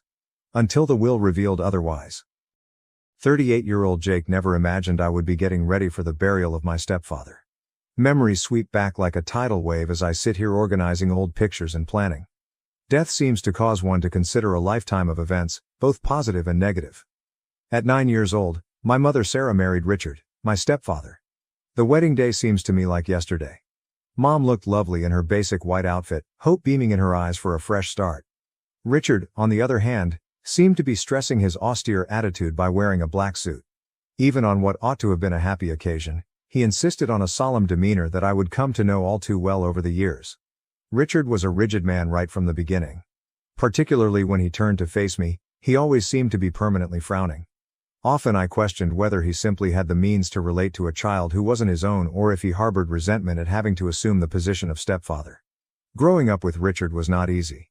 From my grades to my wardrobe to even how I handled my fork at meals, he attacked everything I did. "You need to work harder, or this cruel world will chew you up and spit you out," he said almost daily. Looking back, I wonder if Dad was attempting to equip me for life in his own flawed manner. Even if at the time I believed he was just being nasty. His rigidity permeated every sphere of our life. I had to sit up straight, use the proper fork, and only spoke when spoken to during family get-togethers. Any departure from his expectations was greeted with a stinging stare or a harsh correction. Family vacations, which ought to have been lighthearted and leisureful, were more like military drills than pleasure excursions. Richard would schedule everything down to the last minute. Heaven help us should we stray from the plan. One vacation I recall we missed a turn and arrived at a museum 15 minutes late. For the rest of the day Richard was in a terrible mood, grumbling about lost time and inadequate preparation. Everything changed 3 years following the wedding when my stepbrother Michael was born. Richard suddenly had his own son, and it was obviously clear whose favorite was. He poured love and compliments on Michael.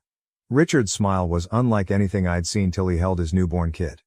It revealed a part of Richard I never knew existed, like a switch had been turned on. I was envious and furious.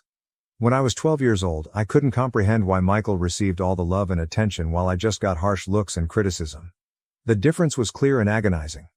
Michael's achievements, no matter little, were honored with great celebration. Even if they were notable, my own successes were greeted with a nod and a remark on how I can improve next time. Mom would try to reassure me when I protested to her about the unfair treatment. "Richard loves you too, Jake," she would say, her eyes begging me to understand. "That's just rough love. He wants you ready for the world." Still, it didn't feel like love to me. It seemed like continual disappointment as Richard saw me always failing. Our family dynamic changed in ways I never would have predicted throughout the years. Mom became ill at 25, and we all gathered around her. Richard stayed stoic even then, but I sensed compassion when he felt nobody else was looking. When Mom thought I wasn't in the room, I would observe him softly changing her pillows or crutching her hand. It was the first time I understood that Richard's lack of affection could have been more a result of his personal constraints than of his sentiments for us. 2 years later Mom passed away, and it felt as though the glue keeping our family intact had broken. Tears and quiet prayers defined the funeral. Richard stood like a monument all through the service, his face a blank mask. Though the wall between us seemed insurmountable, I wanted to get in touch with him to express our loss. Then 21 Michael left soon after Mom passed away. He launched his own family after tying the knot with Emma, his high school sweetheart. It was only me and Richard in that large mansion loaded with memories suddenly. I gave moving out some thought as well, but something held me back. Perhaps it was a feeling of obligation, or perhaps deep down I was still that small boy yearning some indication of approval from the guy who had been my father figure for most of my life. Looking after Richard in his latter years was difficult. Fighting the restrictions his aging body placed on him, he was as tenacious and critical as always. There were days when our conflict was so thick you could cut it with a knife. But occasionally too I felt short sparks of thanks in his eyes. Like the time I stayed up all night with him during a sick attack, or when I learnt to make his preferred foods as he grew too frail to stand at the stove himself. Those were uncommon events though, and most of the time I felt as though I was looking after a stranger who happened to live in my house. We were living in a tense truce, neither of us entirely sure how to close the distance that had widened between us over years. Richard's character made me never even consider entering a relationship or getting married. I wanted none of the same issues I was experiencing from my wife or girlfriend to confront. Richard's gone at 65, taken unexpectedly in the evening from a heart attack. Everyone is showing their respect as I get ready for his burial. Michael arrived with Emma and their children, Lily 5 years old and Max 3 years old. I hadn't seen him in years until now. Though he seems older and more austere, I recall from our early years that he exudes entitlement about everything. The funeral was a depressing event. I stood there listening to people talk about Richard, a fantastic man who always placed family first, a pillar of the community, and I wanted to find fun in the irony of it all. Knowing the same man I did they? To me, the Richard they described seemed to be a stranger. Michael drew me aside as folks were departing once it was all over. I considered that perhaps he wished to assist each other in our sadness, to reconnect, or to share memories of our childhood. Rather, he delivered a startling blow that left me whirling. "So, about the house," he said. His voice laid back as though we were talking about the temperature. "I'll need you to leave by the end of the month." "Not sure," I glanced at him. "What are you talking about?" He groaned and cast an intentionally obtuse glance at me. "Clearly, the house. Dad turned it over to me. Ultimately, I am his genuine son. You never imagined he would leave it to you?" I thought of myself as having been gutly pounded. This was how it turned out, all these years of trying to be the son Richard wanted and of looking after him. Part of me wanted to fight for what I felt I had earned over years of conscientious living. But another side of me, the one still feeling like that 9-year-old lad yearning for affirmation, wanted to withdraw. "Fine," I answered, my voice empty. "I'll be out by the end of the month." Not only for Richard, but for the family I never really had, for the bond I had always hoped would grow between Richard and me but never did, as I watched Michael walk away arm around Emma, kids running ahead. That evening I began packing among boxes of memories I wasn't sure I wanted to save. Sorting through years of accumulated belongings, I couldn't help but wonder whether Richard had been right all along. Sometimes you still ended up with nothing to show for it. The world was harsh. Update: I sold out of my childhood house a week ago. For now, Mom's sister Linda is here with me trying to decide what to do next. Thinking about Michael and how we got here, I lie awake at night staring at the foreign ceiling. Michael obviously was the preferred child growing up. Richard doted on him in a way he never did with me from the time he was born. Birthday celebrations with all his friends invited, new toys just because, please smiles when he brought home a good report card, all things I had longed for but never received. I recall one birthday Michael was around 8 years old. Richard hired a whole arcade for his buddies and himself. At the time, I was 17 and couldn't help but contrast it with my own birthdays, which often featured a quiet meal and perhaps a small gift. But Michael aged and something changed. The sweet little lad who used to follow me about wanting to play developed into a depressed adolescent who appeared to hate everything and everyone. He started to treat me like I was invisible and spoke angrily back to our parents. It was like seeing a stranger seize my little brother's body. One specific occasion comes to mind when he was around 16. Richard asked us about his marks when we were having dinner. Richard asked us both this kind of inquiry all the time. It was a regular one. Michael burst this time though. He began screaming about how he despised living under Richard's control and how sick he felt of the pressure. He bolted from the house, slamming the door so fiercely a picture fell from the wall. Richard seemed to be sitting there, looking older and sadder than I had ever seen him. Instead of the angry man I had anticipated to pursue Michael and drag back. Michael's behavior just became worse as he grew older. He began courting a series of girls, each relationship ending hazily. Late nights, missing curfews, and shouting battles with Richard that rocked the home abound. I tried to keep out of it, but the continual stress would inevitably affect me. Michael laughed it off when Richard tried to discuss respect and duty. "You can't control me anymore," he would say, and Richard would get this expression, a mix of wrath and despair, that I had never seen before.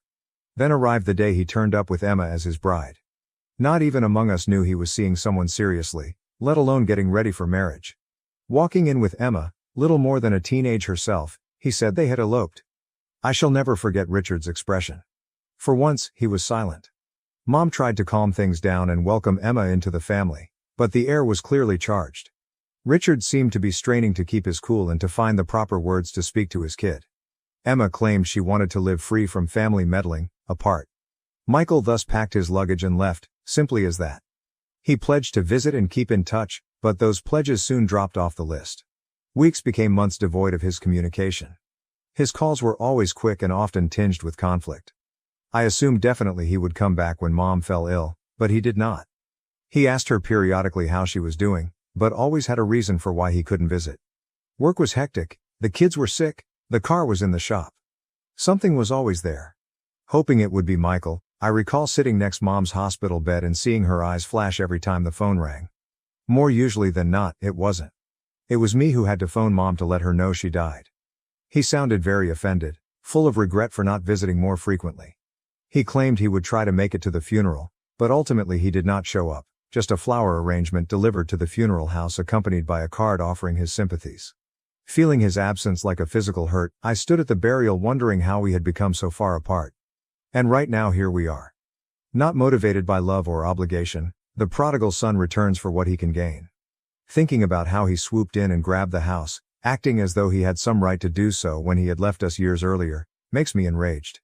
I consider all the evenings I spent seeing to Richard, all the doctor's visits I accompanied, all the meals I made, and all the expenses I paid. And for what? To be thrown aside just like I never really mattered at all. But my phone calls as I'm staggered in these terrible ideas. It is Mr. Thompson, Richard's attorney. Telling me he has to talk about something vital, he sounds serious and asks me to come back to the house tomorrow. Uncertain on what to believe. Part of me hopes there's a mistake and maybe I won't have to abandon my house after all. Knowing how let down I have been in the past, another side of me is terrified to hope. I wonder what tomorrow will hold as I hang up the phone. Whatever it is, I am clear one thing. This is not going to be easy. I toss and turn the remainder of the night, my head ablaze with possibilities. Something so crucial that Mr. Thompson had to see me personally. Richard left something for me after all. Is it conceivable? Alternatively, is this only another letdown in a long run of disappointments? Feeling like a stranger, I stood before my childhood house the next day. To my astonishment, Michael's car was also in the driveway already. Breathing deeply, I entered. The familiar creak of the front door sent a pulse through me. Sitting at the dining room table, Mr. Thompson had a stack of documents before him. There were Michael and Emma as well, clearly agitated. With his demeanor unreadable, the attorney motioned for me to sit down. Seated, well aware of the tension in the room. "Thank you all for coming," he said with a firm businesslike voice. "I know this is a tough period, but there are some crucial issues about Richard's will we should talk about." Michael slanted forward, a smug grin on his face. "Let's wrap this up. I would want to start right away as I have plans for this home." Mr. Thompson cleared his throat, seeming uncomfortable. "We should really talk about that. Richard's will states that Jake has been left the house and in fact all of his possessions." The room went still for a time. I felt as though I couldn't breathe. Had I heard him precisely? After all these years of believing I was never good enough, Richard had left everything to me. The first to react was Michael. "What?" he yelled, leaping to his feet so fast his chair dropped backwards. "That's not possible. Real son of his father is me. He wouldn't hand everything to Jake." Mr. Thompson stayed cool under Michael's rage. "I'm rather worried it's rather obvious. Richard's will specifically says that Jake is to inherit all of his possessions, including the house, his savings, and his personal items."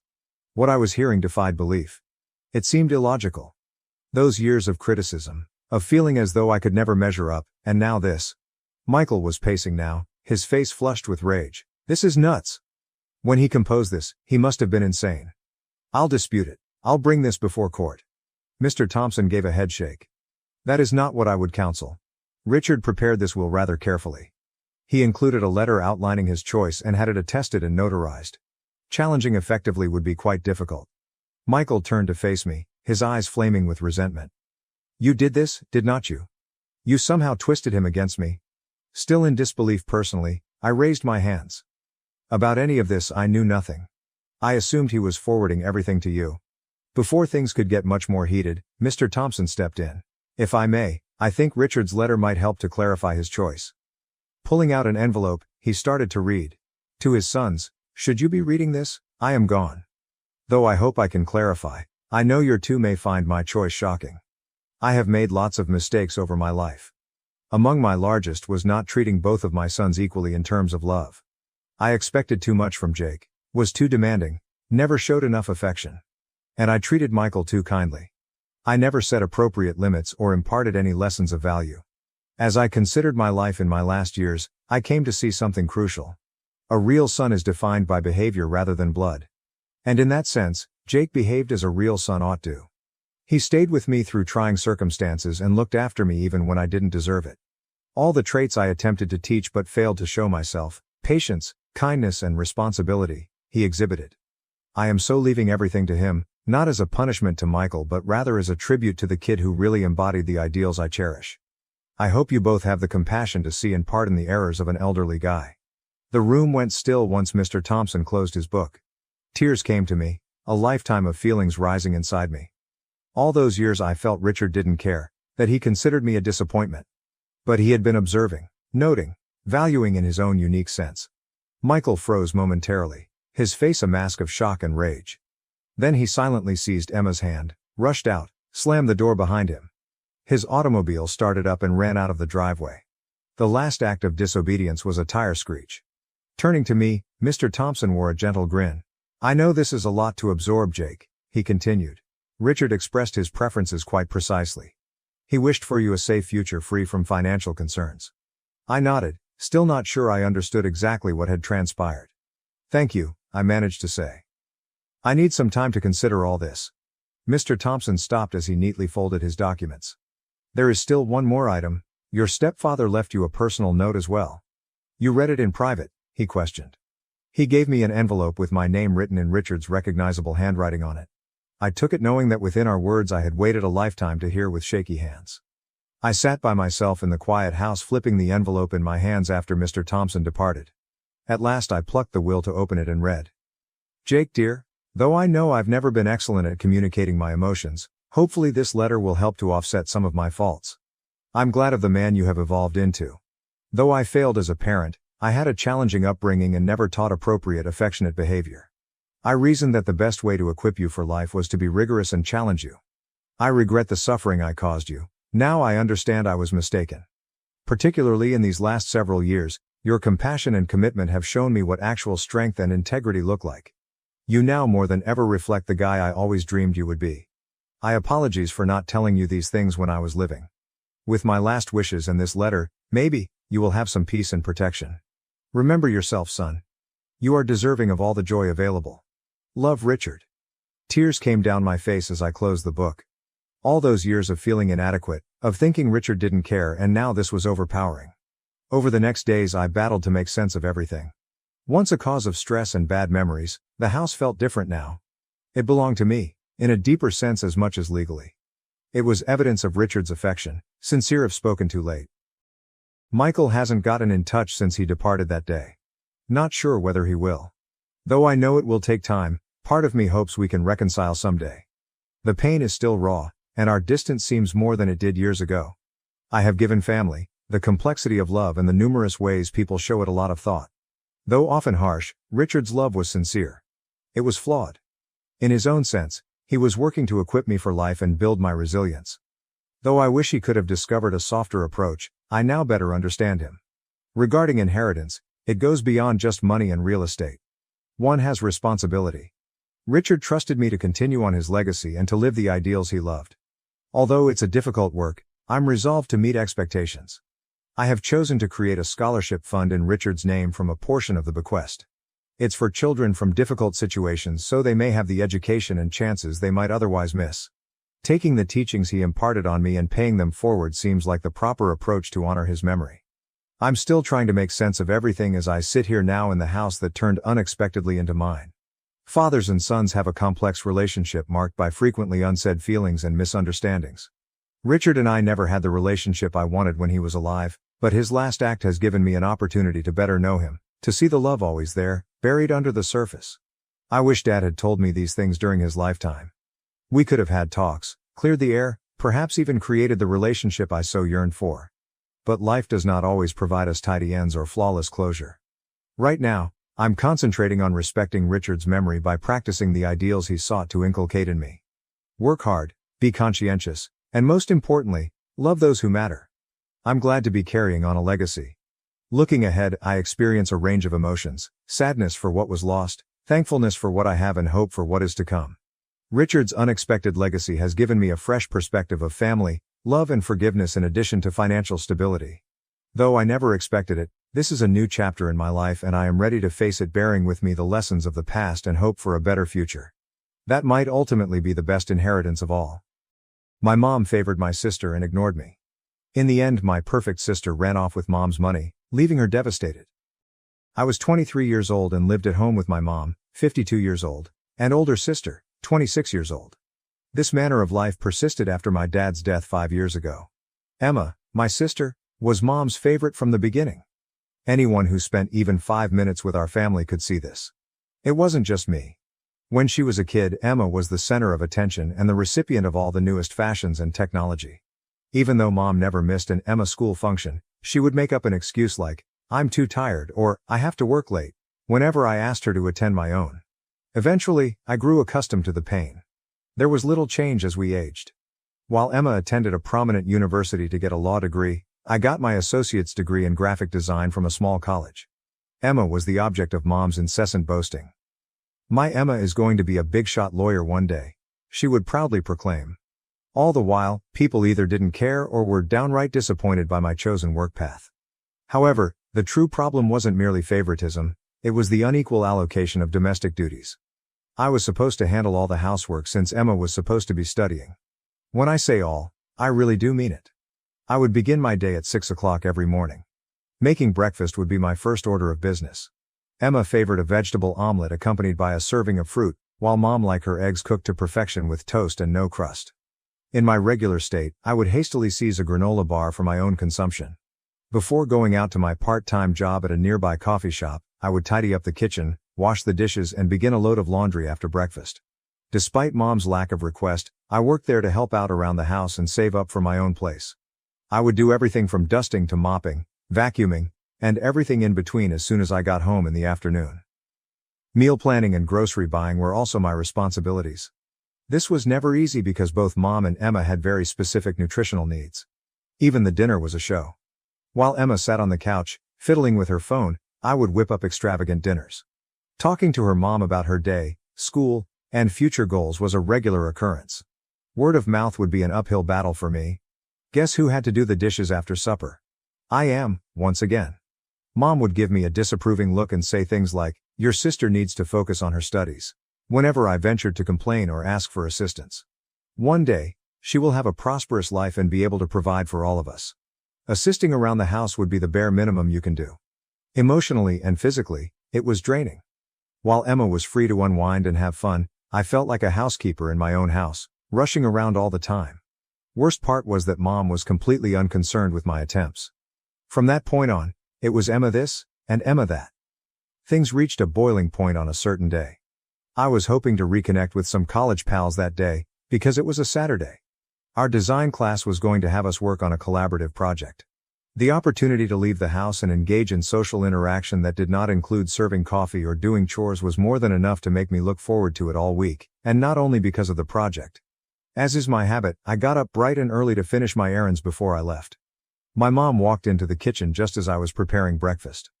"Oh great, you're awake," she remarked. "Today, I'm counting on you to give the living room a good scrub.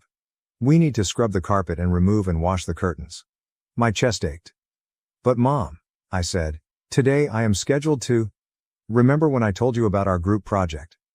Mom scowled. "You can reschedule, right? Do not overlook this. Next week we have company coming over, and I would like the house to be spotless." In an effort to maintain composure, I inhaled deeply. "We will have to reschedule. This has been in the works for weeks. Perhaps Emma could pitch in and clean a little." It was almost 10 in the morning when Emma, seemingly at a whim, strolled into the kitchen still dressed in her pajamas. "Morning," she said with a yawn as she reached for a muffin from the platter I had just placed. Turning to Emma, Mom's expression softened. "Hello there, darling. Had a good night's sleep? Rest assured, there will be an online study group meeting later on." With a muffin still in her mouth, Emma nodded. Mom redirected her gaze to me, her face becoming even more stern. "Your sister needs to get some serious schoolwork done. No one should expect her to clean. Her education is of the utmost importance to you." Something inside of me snapped. Every bit of pent-up resentment, animosity, and pain finally burst forth. "And what about my education?" I spoke more loudly as I inquired. "What will happen to my plans? This is my life. Isn't their significance immense? Mom appeared surprised. To which she responded, "Of course they matter, but," I interrupted her.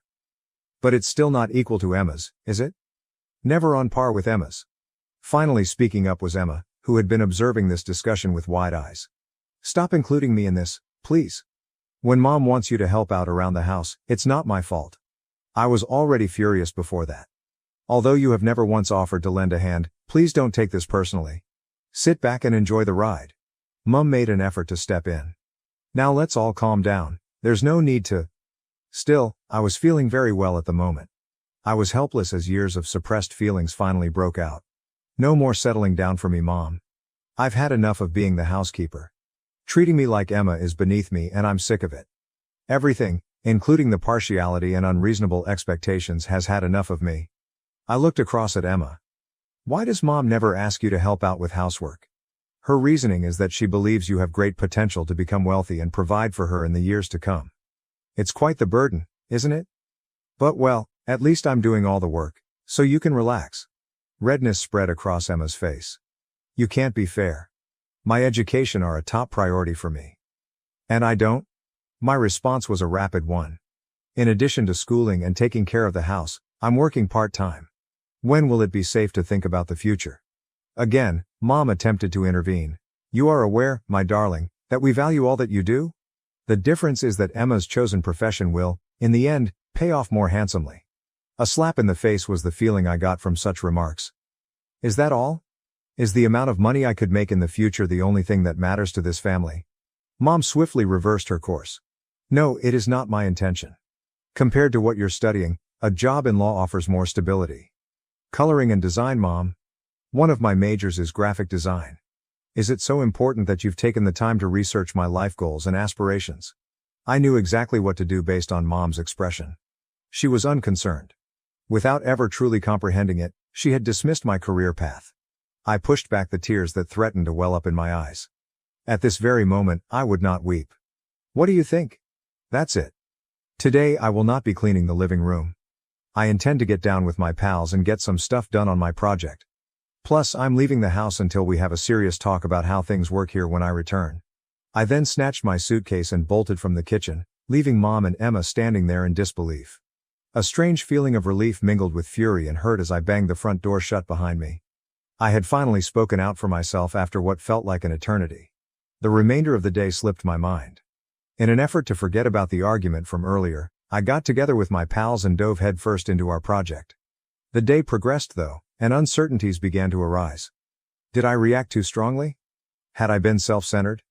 Perhaps I should have simply rearranged my plans and cleaned up as Mom requested.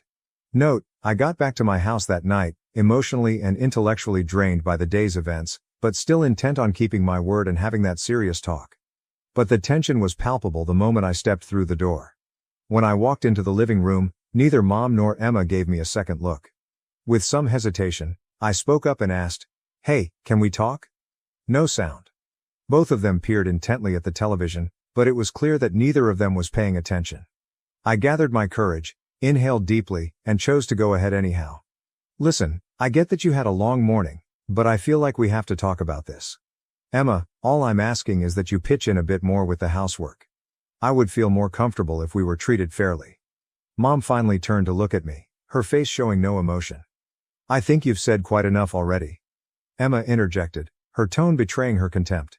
"Indeed, your voice was clearly audible to us earlier today. You're envious of my future prospects and me. How egocentric are you?" I was hit square in the stomach. Is it egocentric? Asking for aid isn't selfish in any way. Grandma scowled. "It's like you're breaking the silence in this house. Her education should be Emma's top priority. You're simply envious because you're aware that your small pastime won't be very successful." "Hobby?" I said it again, my jaw dropping. "Graphic design is a real career, Mom, if you'd ever bothered to learn about it." "Enough," Mom interrupted me. "I won't have you disrespecting us like this in our own home." Abashed, I remained still. It had been my sincere wish that they would have considered my words and come to terms with how unfair things had been. Nevertheless, they redoubled their efforts. "Our very own home," I murmured again. "I see. I suppose it's no longer my home." I retreated to my room after saying nothing further. I returned outside after stowing a few articles of clothing and necessities in a bag and retrieving my laptop. Mom and Emma continued to stare fixedly at me from the living room. "I'll be at Sarah's," I texted, mentioning my college best buddy. "I'll come back for the rest of my stuff later." Relieved and heartbroken all at once, I slammed the door behind me. Unfortunately, I needed some breathing room to figure out what to do next, so I resorted to this temporary measure. Unlike at Sarah's, I wouldn't be made to feel like an inferior or treated like a maid. I have no idea what the future holds, but I am certain that I'm entitled to better than this. I should begin to believe that now. Update. I must admit, leaving my family home has been an eye-opening experience. It has been approximately 3 months since I made the move. My friend Sarah has been my roommate, and we've been dividing up the rent and housework evenly. Everything I do on a daily basis has changed. Since I no longer have to worry about taking care of the house, I've had more time than ever before to devote to my education and my emerging profession as a graphic designer. I've interned at a regional marketing agency, finished a number of freelance jobs, and am now building my portfolio. When you're not worn out from being a maid for other people, you can do so much. However, unexpected events do happen in life. While grocery shopping last week, I unexpectedly ran into Mrs. Johnson, our neighbor. She looked worried and wanted to know how I was doing before she inquired about Mom. Evidently, she had observed Mom's recent struggles and apparent overwhelm while tending to the yard. According to Mrs. Johnson, "Your mother insisted she was fine, despite her offer of assistance. I was under the impression that Emma was assisting her." A wave of shame and anger washed over me. Obviously, Emma was making everything worse. Since when would she begin? The most shocking thing, though, wasn't even that. In her usual gossipy but well-intentioned manner, Mrs. Johnson spilled yet another bombshell. "And how is Emma's academic progress coming along? I pray that the incident involving Professor Andrews has not had a significant impact on her." Mrs. Johnson's eyes expanded, so I must have appeared perplexed. "Oh no, I guess you were aware. Professor Andrews and Emma have been spotted all over town together quite a bit. There has been discussion." Feeling disoriented, I thanked Mrs. Johnson and limped out of the store. My ideal sister Emma was careening around with a professor instead of concentrating on her promising legal career. The neighbors even took note and started chatting about it. So it must have been really major. I was unhappy most of the time, but there was a twisted satisfaction in there somehow. The golden child wasn't all that golden after all. It broke my heart to see Mom trying to get everything done that I used to do on her alone. Tragic for Emma, who put her career in jeopardy for a professor's romance. I felt terrible for our family since it appeared like everything was coming to a crumbling end without me. Given this data, I am unsure of my next steps. While a part of me longs to make amends and reach out, another part recalls the pain and years of inferiority and questions whether it's worthwhile. My personal development and recovery are my current priorities. Self-worth and my chosen profession are becoming more apparent to me. A life where my worth is recognized and my efforts are valued is something I'm working toward. Perhaps Mom and Emma will come to terms with what they've lost in due time. Perhaps they will not. I used to try so hard to win their favor, but now that I'm on my own, I recognize that it was a mistake. The circle of life always seems to close, doesn't it? When I finally felt like I had things under control 6 months later, life decided to throw me another curveball. My phone rang on a peaceful Sunday night while I worked on a freelancing assignment. "Yeah, Mom." Since my departure, we hadn't had many conversations, so I was hesitant to respond. My mother's inconsolable wailing greeted me when I took up the phone. "Mom, what's wrong?" My pulse pounding, I inquired. She choked out, "Emma's gone," as she sobbed. She took the most of my savings when she ran off with a boy from her university. The sensation was as if someone had doused me with icy water. Hearing that Emma had done something so careless and damaging was upsetting since, despite everything, she was still my sister. "I'm coming over," I announced, hastily retrieving my keys. My heart nearly burst at the sight of my childhood house when I arrived. Compared to the spotless home Mom had usually kept, the house was in utter disarray. Even though it had just been a few months, Mom appeared to have aged significantly. She started crying again the second she laid eyes on me. I couldn't make sense of the conflicting feelings coursing through me as I comforted her while she sobbed.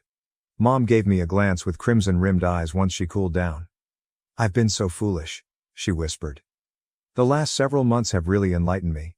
I was completely mistaken on a lot of things, including you and Emma." She grasped both of my hands.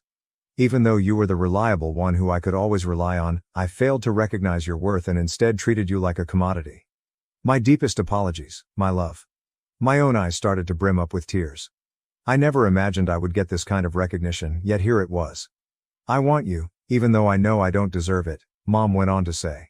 Are you thinking about returning home? Trust me when I say things are going to change. Looking at Mom, vulnerable and sincerely sorry, made me realize I couldn't turn my back on her, no matter how much I wanted to deny in order to shield myself from more harm. All right, Mom, I whispered. I'll come back, but things really do need to be different this time. A wave of relief swept over her as she enthusiastically nodded. They will be, I promise. Now I find myself back in my childhood home. It's weird, unsettling, yet somehow soothing all at once. My mother and I are working on improving our communication and mutual appreciation. My graphic design work has captured her attention, and she has even asked me to teach her the basics. Collaboratively, we are cleaning up the house and resolving the financial crisis that Emma caused. It's challenging, but we're making it work. We have not received any communication from Emma. She has my deepest sympathies, and I pray she is safe, but I can't shake the rage she inspired.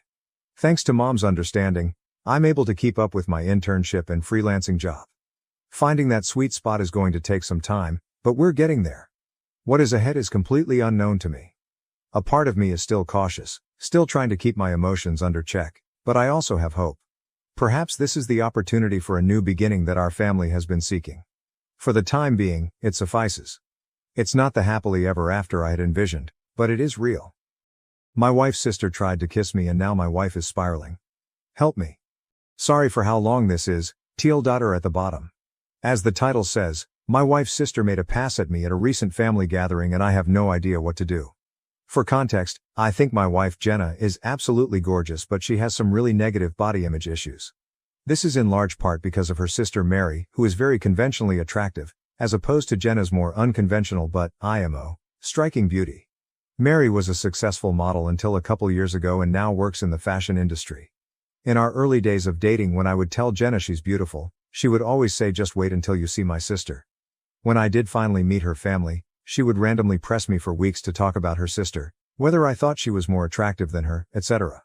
I always told her the truth, that I think Mary is attractive in a boring way, and that I think my wife is much more beautiful and interesting to look at. She wouldn't let it go until I confronted her about how uncomfortable it made me and asked her what was going on. This is when she told me that she always had a chip on her shoulder about her looks because of being compared with her sister growing up. They fell into the classic smart one pretty one dynamic their whole lives. She also said Mary had a habit of being flirty with all of her exes and warned me that it would happen to me eventually. She then started sobbing and begging me to not cheat on her with her sister, to which I forcefully said I would never cheat on her with anyone, let alone her sister. I've been crazy about my wife since day one and there's literally no woman on earth who could come close to her. I honestly didn't believe her about the flirting at first. I assumed it was just an extension of her insecurity, but I was wrong. Whenever we get together with my wife's family, Mary always finds ways to touch me and make little innuendos comments about me or my body. It's super uncomfortable for everyone, especially my wife, and I've called her out on it before. She'll cool it for a while but eventually start doing it again. It's been 6 years of this, and every time it happens my wife is upset for days and I have to do a lot of reassuring. On to the current problem. A few days ago we were at my MIL's birthday party and Mary asked me to help her grab some things from the garage. As soon as we walked into the garage, she turned and pressed me up against the door with her whole body and started trying to kiss me. I immediately pushed her off and asked her what the fuck she was doing. She started giggling and saying she was just doing what we both have been thinking, and kept insisting, you know you want to. I told her she was out of her mind and ran out of there. I went straight to my wife and told her we were leaving. The whole ride home she was asking me what was wrong. I wasn't sure whether to tell her because I knew how much it was going to hurt, but I also thought Mary would probably try to spin it as me making a move on her, so I knew I had to just say it. I told her everything and she cried the whole way home.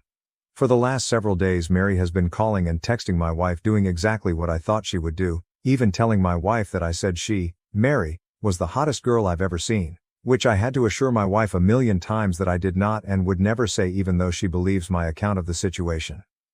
She's been a complete wreck the last several days. She's hardly eating. She pulls away from my touch when I try to hug her or just hold her hand. She says she feels hideous and disgusting. And I don't know what to do. This is the lowest I have ever seen her, and it hurts to see how much she's hurting. I have no idea what to do to help her heal from this. Reddit, what should I do? Teal.er, My wife's sister tried to kiss me, and this is triggering deep-set body image insecurities for my wife. How do I help her? Relevant comment. OP on his in-laws enabling Mary's behaviors and the golden child status. OP. My in-laws definitely enable her behavior. She's the golden child. They brag about her constantly. Even though my wife is literally a neuroscientist. Their mom was a pageant queen and she was their dad's much younger trophy wife. Honestly, we may have to go no contact with all of them. Update 1. I got a few requests for updates, so here it is. I first want to thank everyone so much for your advice. It was extremely helpful and gave me a lot to think about. I'm especially thankful for the folks that asked me how I was doing. I realize that I have literally never had a chance to check in with myself after these things happen, and I've actually been holding a lot of frustration and resentment about it all. I've been harassed for years and it has either been brushed off or it's been eclipsed by the impact it has on my wife. I don't blame her for it, but this has been a good lesson in me not burying my feelings for the sake of others, even for her. I also want to clarify a couple of things that came up. Several people asked about how my wife's family feels about all this, and I explained in a comment that her parents are toxic and treat Mary as the golden child, even though my wife is a freaking neuroscientist, amazingly talented musician, speaks 3 languages fluently and another 2 conversationally. My wife and her family are seriously the only people who don't seem to understand how exceptional she is. I remember meeting one of my wife's family friends and talking to them about her research, and they said, "Oh wow, her parents just told us she works at a university." Whereas my parents literally introduce her as the family genius to everyone. It makes me so fucking angry to think about how her asshole family has stolen her shine her whole life. She's literally a Renaissance woman, but all they care about is looks and money. Some folks asked me why I would ever put myself in a situation alone with Mary given everything she's done. I have no good answers for that other than I never thought she would actually try to do anything. That possibility just didn't exist in my head.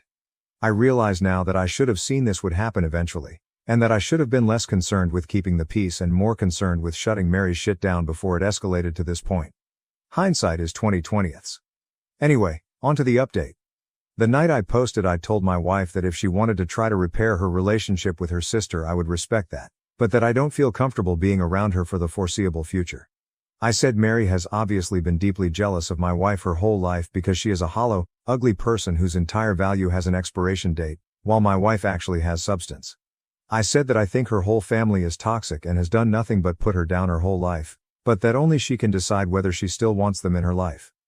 I also told my wife that while I don't blame her for her emotional reaction, her insecurity is something that she needs to work on for our relationship to be healthy. What Mary did was sexual assault and she's been sexually harassing me for years, but I have consistently put aside my own feelings about this problem because of how it affects her, and that has prevented me from getting the support that I need to. I told her that her reaction only serves to punish herself and me for her sister's behavior, and there's no reason to give her that kind of power. I also told her something that a commenter said that really resonated with me. The only people who have ever considered her second best are her and her family. Everyone else sees her for who she really is. She was crying the whole time and agreed that she needed to go to therapy to work on her insecurity. We were able to find a therapist who specializes in body image/self-esteem issues to work with her individually, and we're looking for a couples therapist too. My wife sent a message to her parents and sister that explained exactly what happened and told them she would reach out to them if she ever feels ready to repair their relationship. We blocked all of them everywhere, but Mary has of course been spamming my family and our friends with nonsense, claiming I attacked her, I'm a drug addict, I abuse my wife, all kinds of bullshit that thankfully nobody believes. My wife is still down in the dumps, but I can see that things are getting a little better. She's eating and sleeping more, and she's cuddling with me in the mornings again, which is nice. Now I'm planning a surprise getaway for us this weekend. We're going to one of our favorite places and I'm going to wine and dine her and try to make her feel like the goddamn queen she is. I want to thank you all again for your help. You really helped me understand the severity of the problem, and again, thanks for helping me connect with my own feelings about all this. Y'all are the best. TL.dr. Wife and I are going to therapy. We're going no contact with her family for the foreseeable future. I'm going to woo the hell out of my wife this weekend. Relevant comment OP on how he tries to be the best husband to Jenna and enjoying life together. The only genius thing I've ever done is marry her. I'm a pretty average dude TBH, so I have no idea how I snagged her. Sad to think her low self-esteem probably played a part, but I do work hard to be a good husband every day. Update 2. So I guess my original post got reposted onto TikTok and some other subs here on Reddit, so I've been getting tons of messages asking for updates. It feels like things are mostly settled, and I'm really hoping this will be my final update. First, I want to say that I've gotten so many questions about who Mary is, and I'm just not going to say. Suffice it to say that she's never been a household name famous, but she made a living solely on modeling for about a decade from what I understand. So she must have been popular enough that fashion people might know her. I really don't know how that whole world works. But it doesn't matter how many names you drop, you're not famous if you don't have a Wikipedia page. Also got lots of comments that, mostly, jokingly called me a simp, and I can't argue with that. I totally am a simp for my wife. She's the coolest. I hope you all find a love that makes you feel this way. Okay, I think that's it. Here is the actual update. My wife loved the getaway weekend. We had a blast, and by the end of it she said she felt like herself again. For a few days after we got back things were really quiet, so we were hopeful that Mary had finally given up, but I felt uneasy about it all. Many of you warned me that Mary would try to interfere with my work, and while I initially dismissed it, I figured I would reach out to my boss just in case. I've been working at the same company for almost 10 years and she's heard me vent about Mary before, so I didn't have to explain too much. My boss just reassured me that she knows my real character and would let me know if Mary tried anything. As you predicted, Mary did try to contact my boss a couple of days later, and the following is a recounting of what my boss told me. Apparently Mary said that I needed to be fired because I was a predator and claimed to have proof that I assaulted her. My boss said that was a very serious accusation to make and asked Mary to explain what proof she had.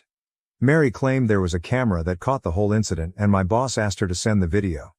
Then Mary got flustered and said the police had it, so my boss asked her to send over a copy of the police report. Then Mary said it had a lot of private information in it, so my boss asked her to redact the private information and send it over.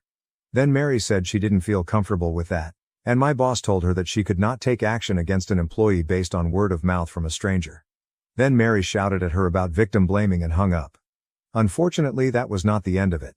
Last Wednesday, Mary somehow sent an email from my personal email account with a dick pic, not mine obviously, to the entire office. My best guess is that I must have left my email logged in on one of my in-laws' devices. She's definitely not smart enough to actually hack me. And I know this is completely beside the point, but of course she chose the weirdest looking dick I've ever seen. I played team sports all my life. I've seen a lot of dicks, and this was something else. It's honestly kind of funny to think about Mary Googling gross penis, or something, and sifting through hundreds of images to find just the right one. I had to apologize to everyone on staff and thankfully folks were surprisingly understanding. It's actually been kind of a nice bonding experience with my coworkers. I honestly didn't consider myself to be super well liked in the office, but it feels like everyone has been going out of their way to be kind to me and it means a lot. Anyway, at this point it was clear we had to escalate things legally. I really wanted to avoid it, but she forced my hand. My wife and I have a lawyer friend who helped us draft a cease and desist letter outlining her continued harassment and the material and emotional damage this is causing us. My wife then sent a message to Mary and my in-laws with a copy of the letter and made it very clear that we would pursue criminal and/or civil proceedings if her harassment continued. My wife's mom then called her crying and begged her to just let it go and leave Mary alone. My wife calmly explained that Mary is the only person responsible for this whole situation, and that their parents have always enabled her awful behavior. She also said something she later regretted but I think was pretty badass. Mary is going to stick you two in a nursing home and steal your money the minute she has the chance, and you deserve it. After the way her mom reacted, my wife is firmly settled on cutting off her family completely. This happened on Friday, and on Sunday Mary's best frenemy Anne sent my brother a message on Facebook to say Mary is going to leave us alone and to please not sue her. I told my brother not to respond, then just sat and enjoyed the idea that Mary was out there somewhere freaking out about the potential of having to actually face the consequences of her actions. It must be such a strange feeling for her. Since then, we haven't heard a peep from the grapevine. It feels like things are finally starting to go back to normal. My wife is starting therapy next week and will be starting couples therapy in a month or two. She wants to do some work on herself first. She's also taking a short leave from work to rest and recharge. I'm so proud of her for standing up for herself with her family and finally putting her mental health and well-being first. Thanks again to everyone who offered advice. This was a messy situation, but it definitely would have been messier without your help. Teal.er, Mary tried to get me fired, so we sent her a cease and desist. Now Mary's running scared. She and my in-laws are out of our lives, and we're doing much better without them. My wife is prioritizing her wellness and I am one proud simp. Update 3. I forgot about this account completely until today and logged in to see so many comments and messages asking for an update. It's honestly touching to see how many people care about this situation and want the best for me and my wife. This will be a brief update. I don't want to make this a regular thing, and the original situation has resolved enough that I'm hopeful this'll be the end of the saga. Mary and my in-laws have pretty much left us alone. My MIL still tries to contact my wife every now and then, but she's made it clear to her family that if the first words out of their mouths aren't "I'm sorry," she isn't interested in a conversation. As you can see, the past 6 months have made my wife a badass. She has done some amazing work in therapy and her confidence is growing all the time. It's not just with her family. She's more comfortable asserting herself at work, with strangers, with friends, etc. She's even stopped putting up with some of my shit. To be fair, that shit is stuff like my leaving my socks everywhere around the house, but I'm seriously proud of her for telling me to cut it out. I'm becoming a more responsible and supportive partner because she's able to communicate her needs and expectations without feeling guilty about it. And I'm able to communicate things to her without intense emotions fully eclipsing the conversation. I didn't mention this in my earlier posts, but my wife does struggle with rejection sensitivity even outside of her family. Often if I brought up something that I felt needed to change, her emotional reaction to feeling like she did something wrong would be really intense, and instead of dealing with the problem, it would become about regulating her emotions. Now my wife has really good coping tools that allow her to talk about the problem without thinking she is the problem. And the biggest update, she's pregnant. We have a baby girl due in February. I am shitting my pants with excitement. We are going to love her so much and teach her that she is more than her beauty. She's going to have happy parents who love each other and work through issues as a team. The toxic cycle will be broken. Jenna's family doesn't know, and she's not sure when she'll tell them, but if she does, there are going to be strong boundaries in place for how they can be a part of our daughter's life. And it'll start with family therapy. For now, she has one set of grandparents that will go to the end of the earth for her, and that's more than enough.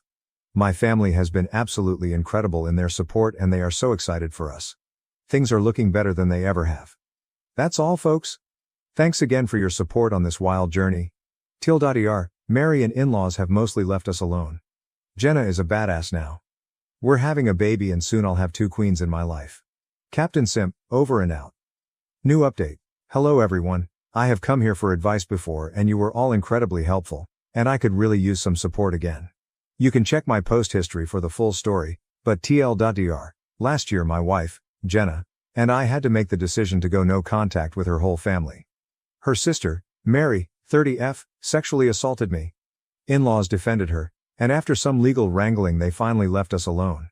The situation wrecked my wife's self-esteem and tested our relationship, but we made it through. Jenna and I had our first daughter in February. She's amazing and we're doing great. We ended up moving away from Jenna's home state, NY, to mine, May, to be closer to my family, and they've been incredibly helpful with the baby. We have not seen Jenna's family since cutting contact and blocking them everywhere, and we didn't tell them about the baby.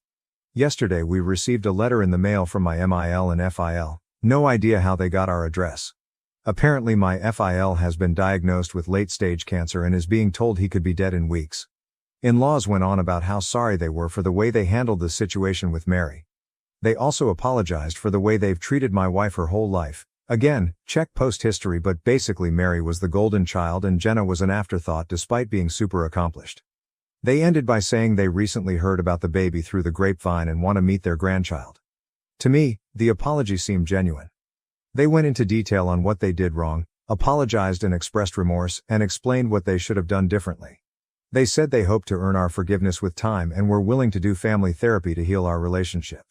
Jenna is not having it. She feels like it's too little too late and doesn't want to respond. She also suspects that they're lying about FIL's cancer and just want to pressure us into reconciliation so they can meet the baby. It seems ludicrous, but I guess I wouldn't put it past them. I want to respect my wife's feelings around this, but I'm worried that if the cancer is real, she may regret not taking this opportunity for reconciliation before he dies. I expressed this to her, but she is adamant and I haven't broached the topic since. My instinct is to wait a few more days until the shock wears off to talk about it again. I just don't know what the best way to approach it would be. I certainly don't want to force my wife to do anything she doesn't want to do, but I feel like she's not thinking clearly about this right now.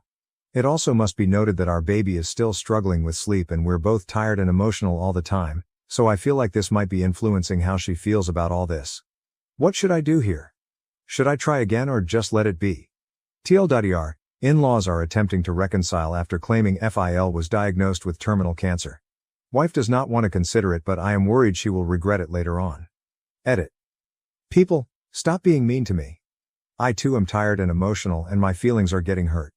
I am not forcing my wife to do anything. I brought it up one time. I know this is not about me. I don't personally care either way, I just want to support my wife. I intend to tell her I'm here to listen, talk about it if she wants to, but I fully support her decisions around this.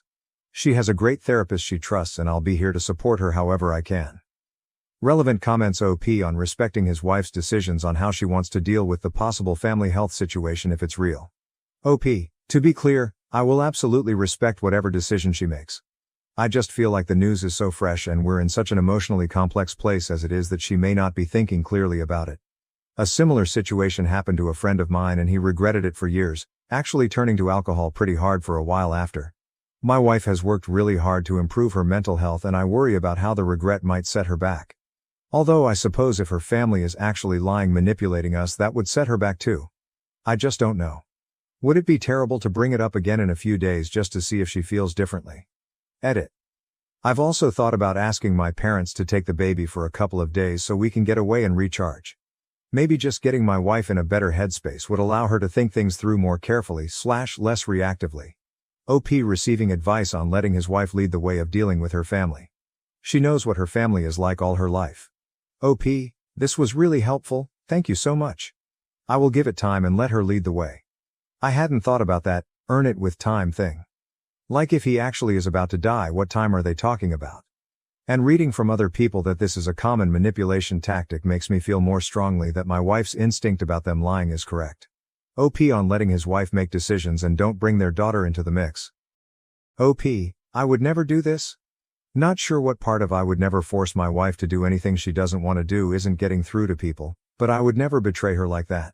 I've never gone behind her back and never will. We make decisions as a team and this is her call. I don't personally care if we never see them again. It isn't about me. I came here for advice on how to support my wife and hold space for her to talk about it. All I care about is her being okay.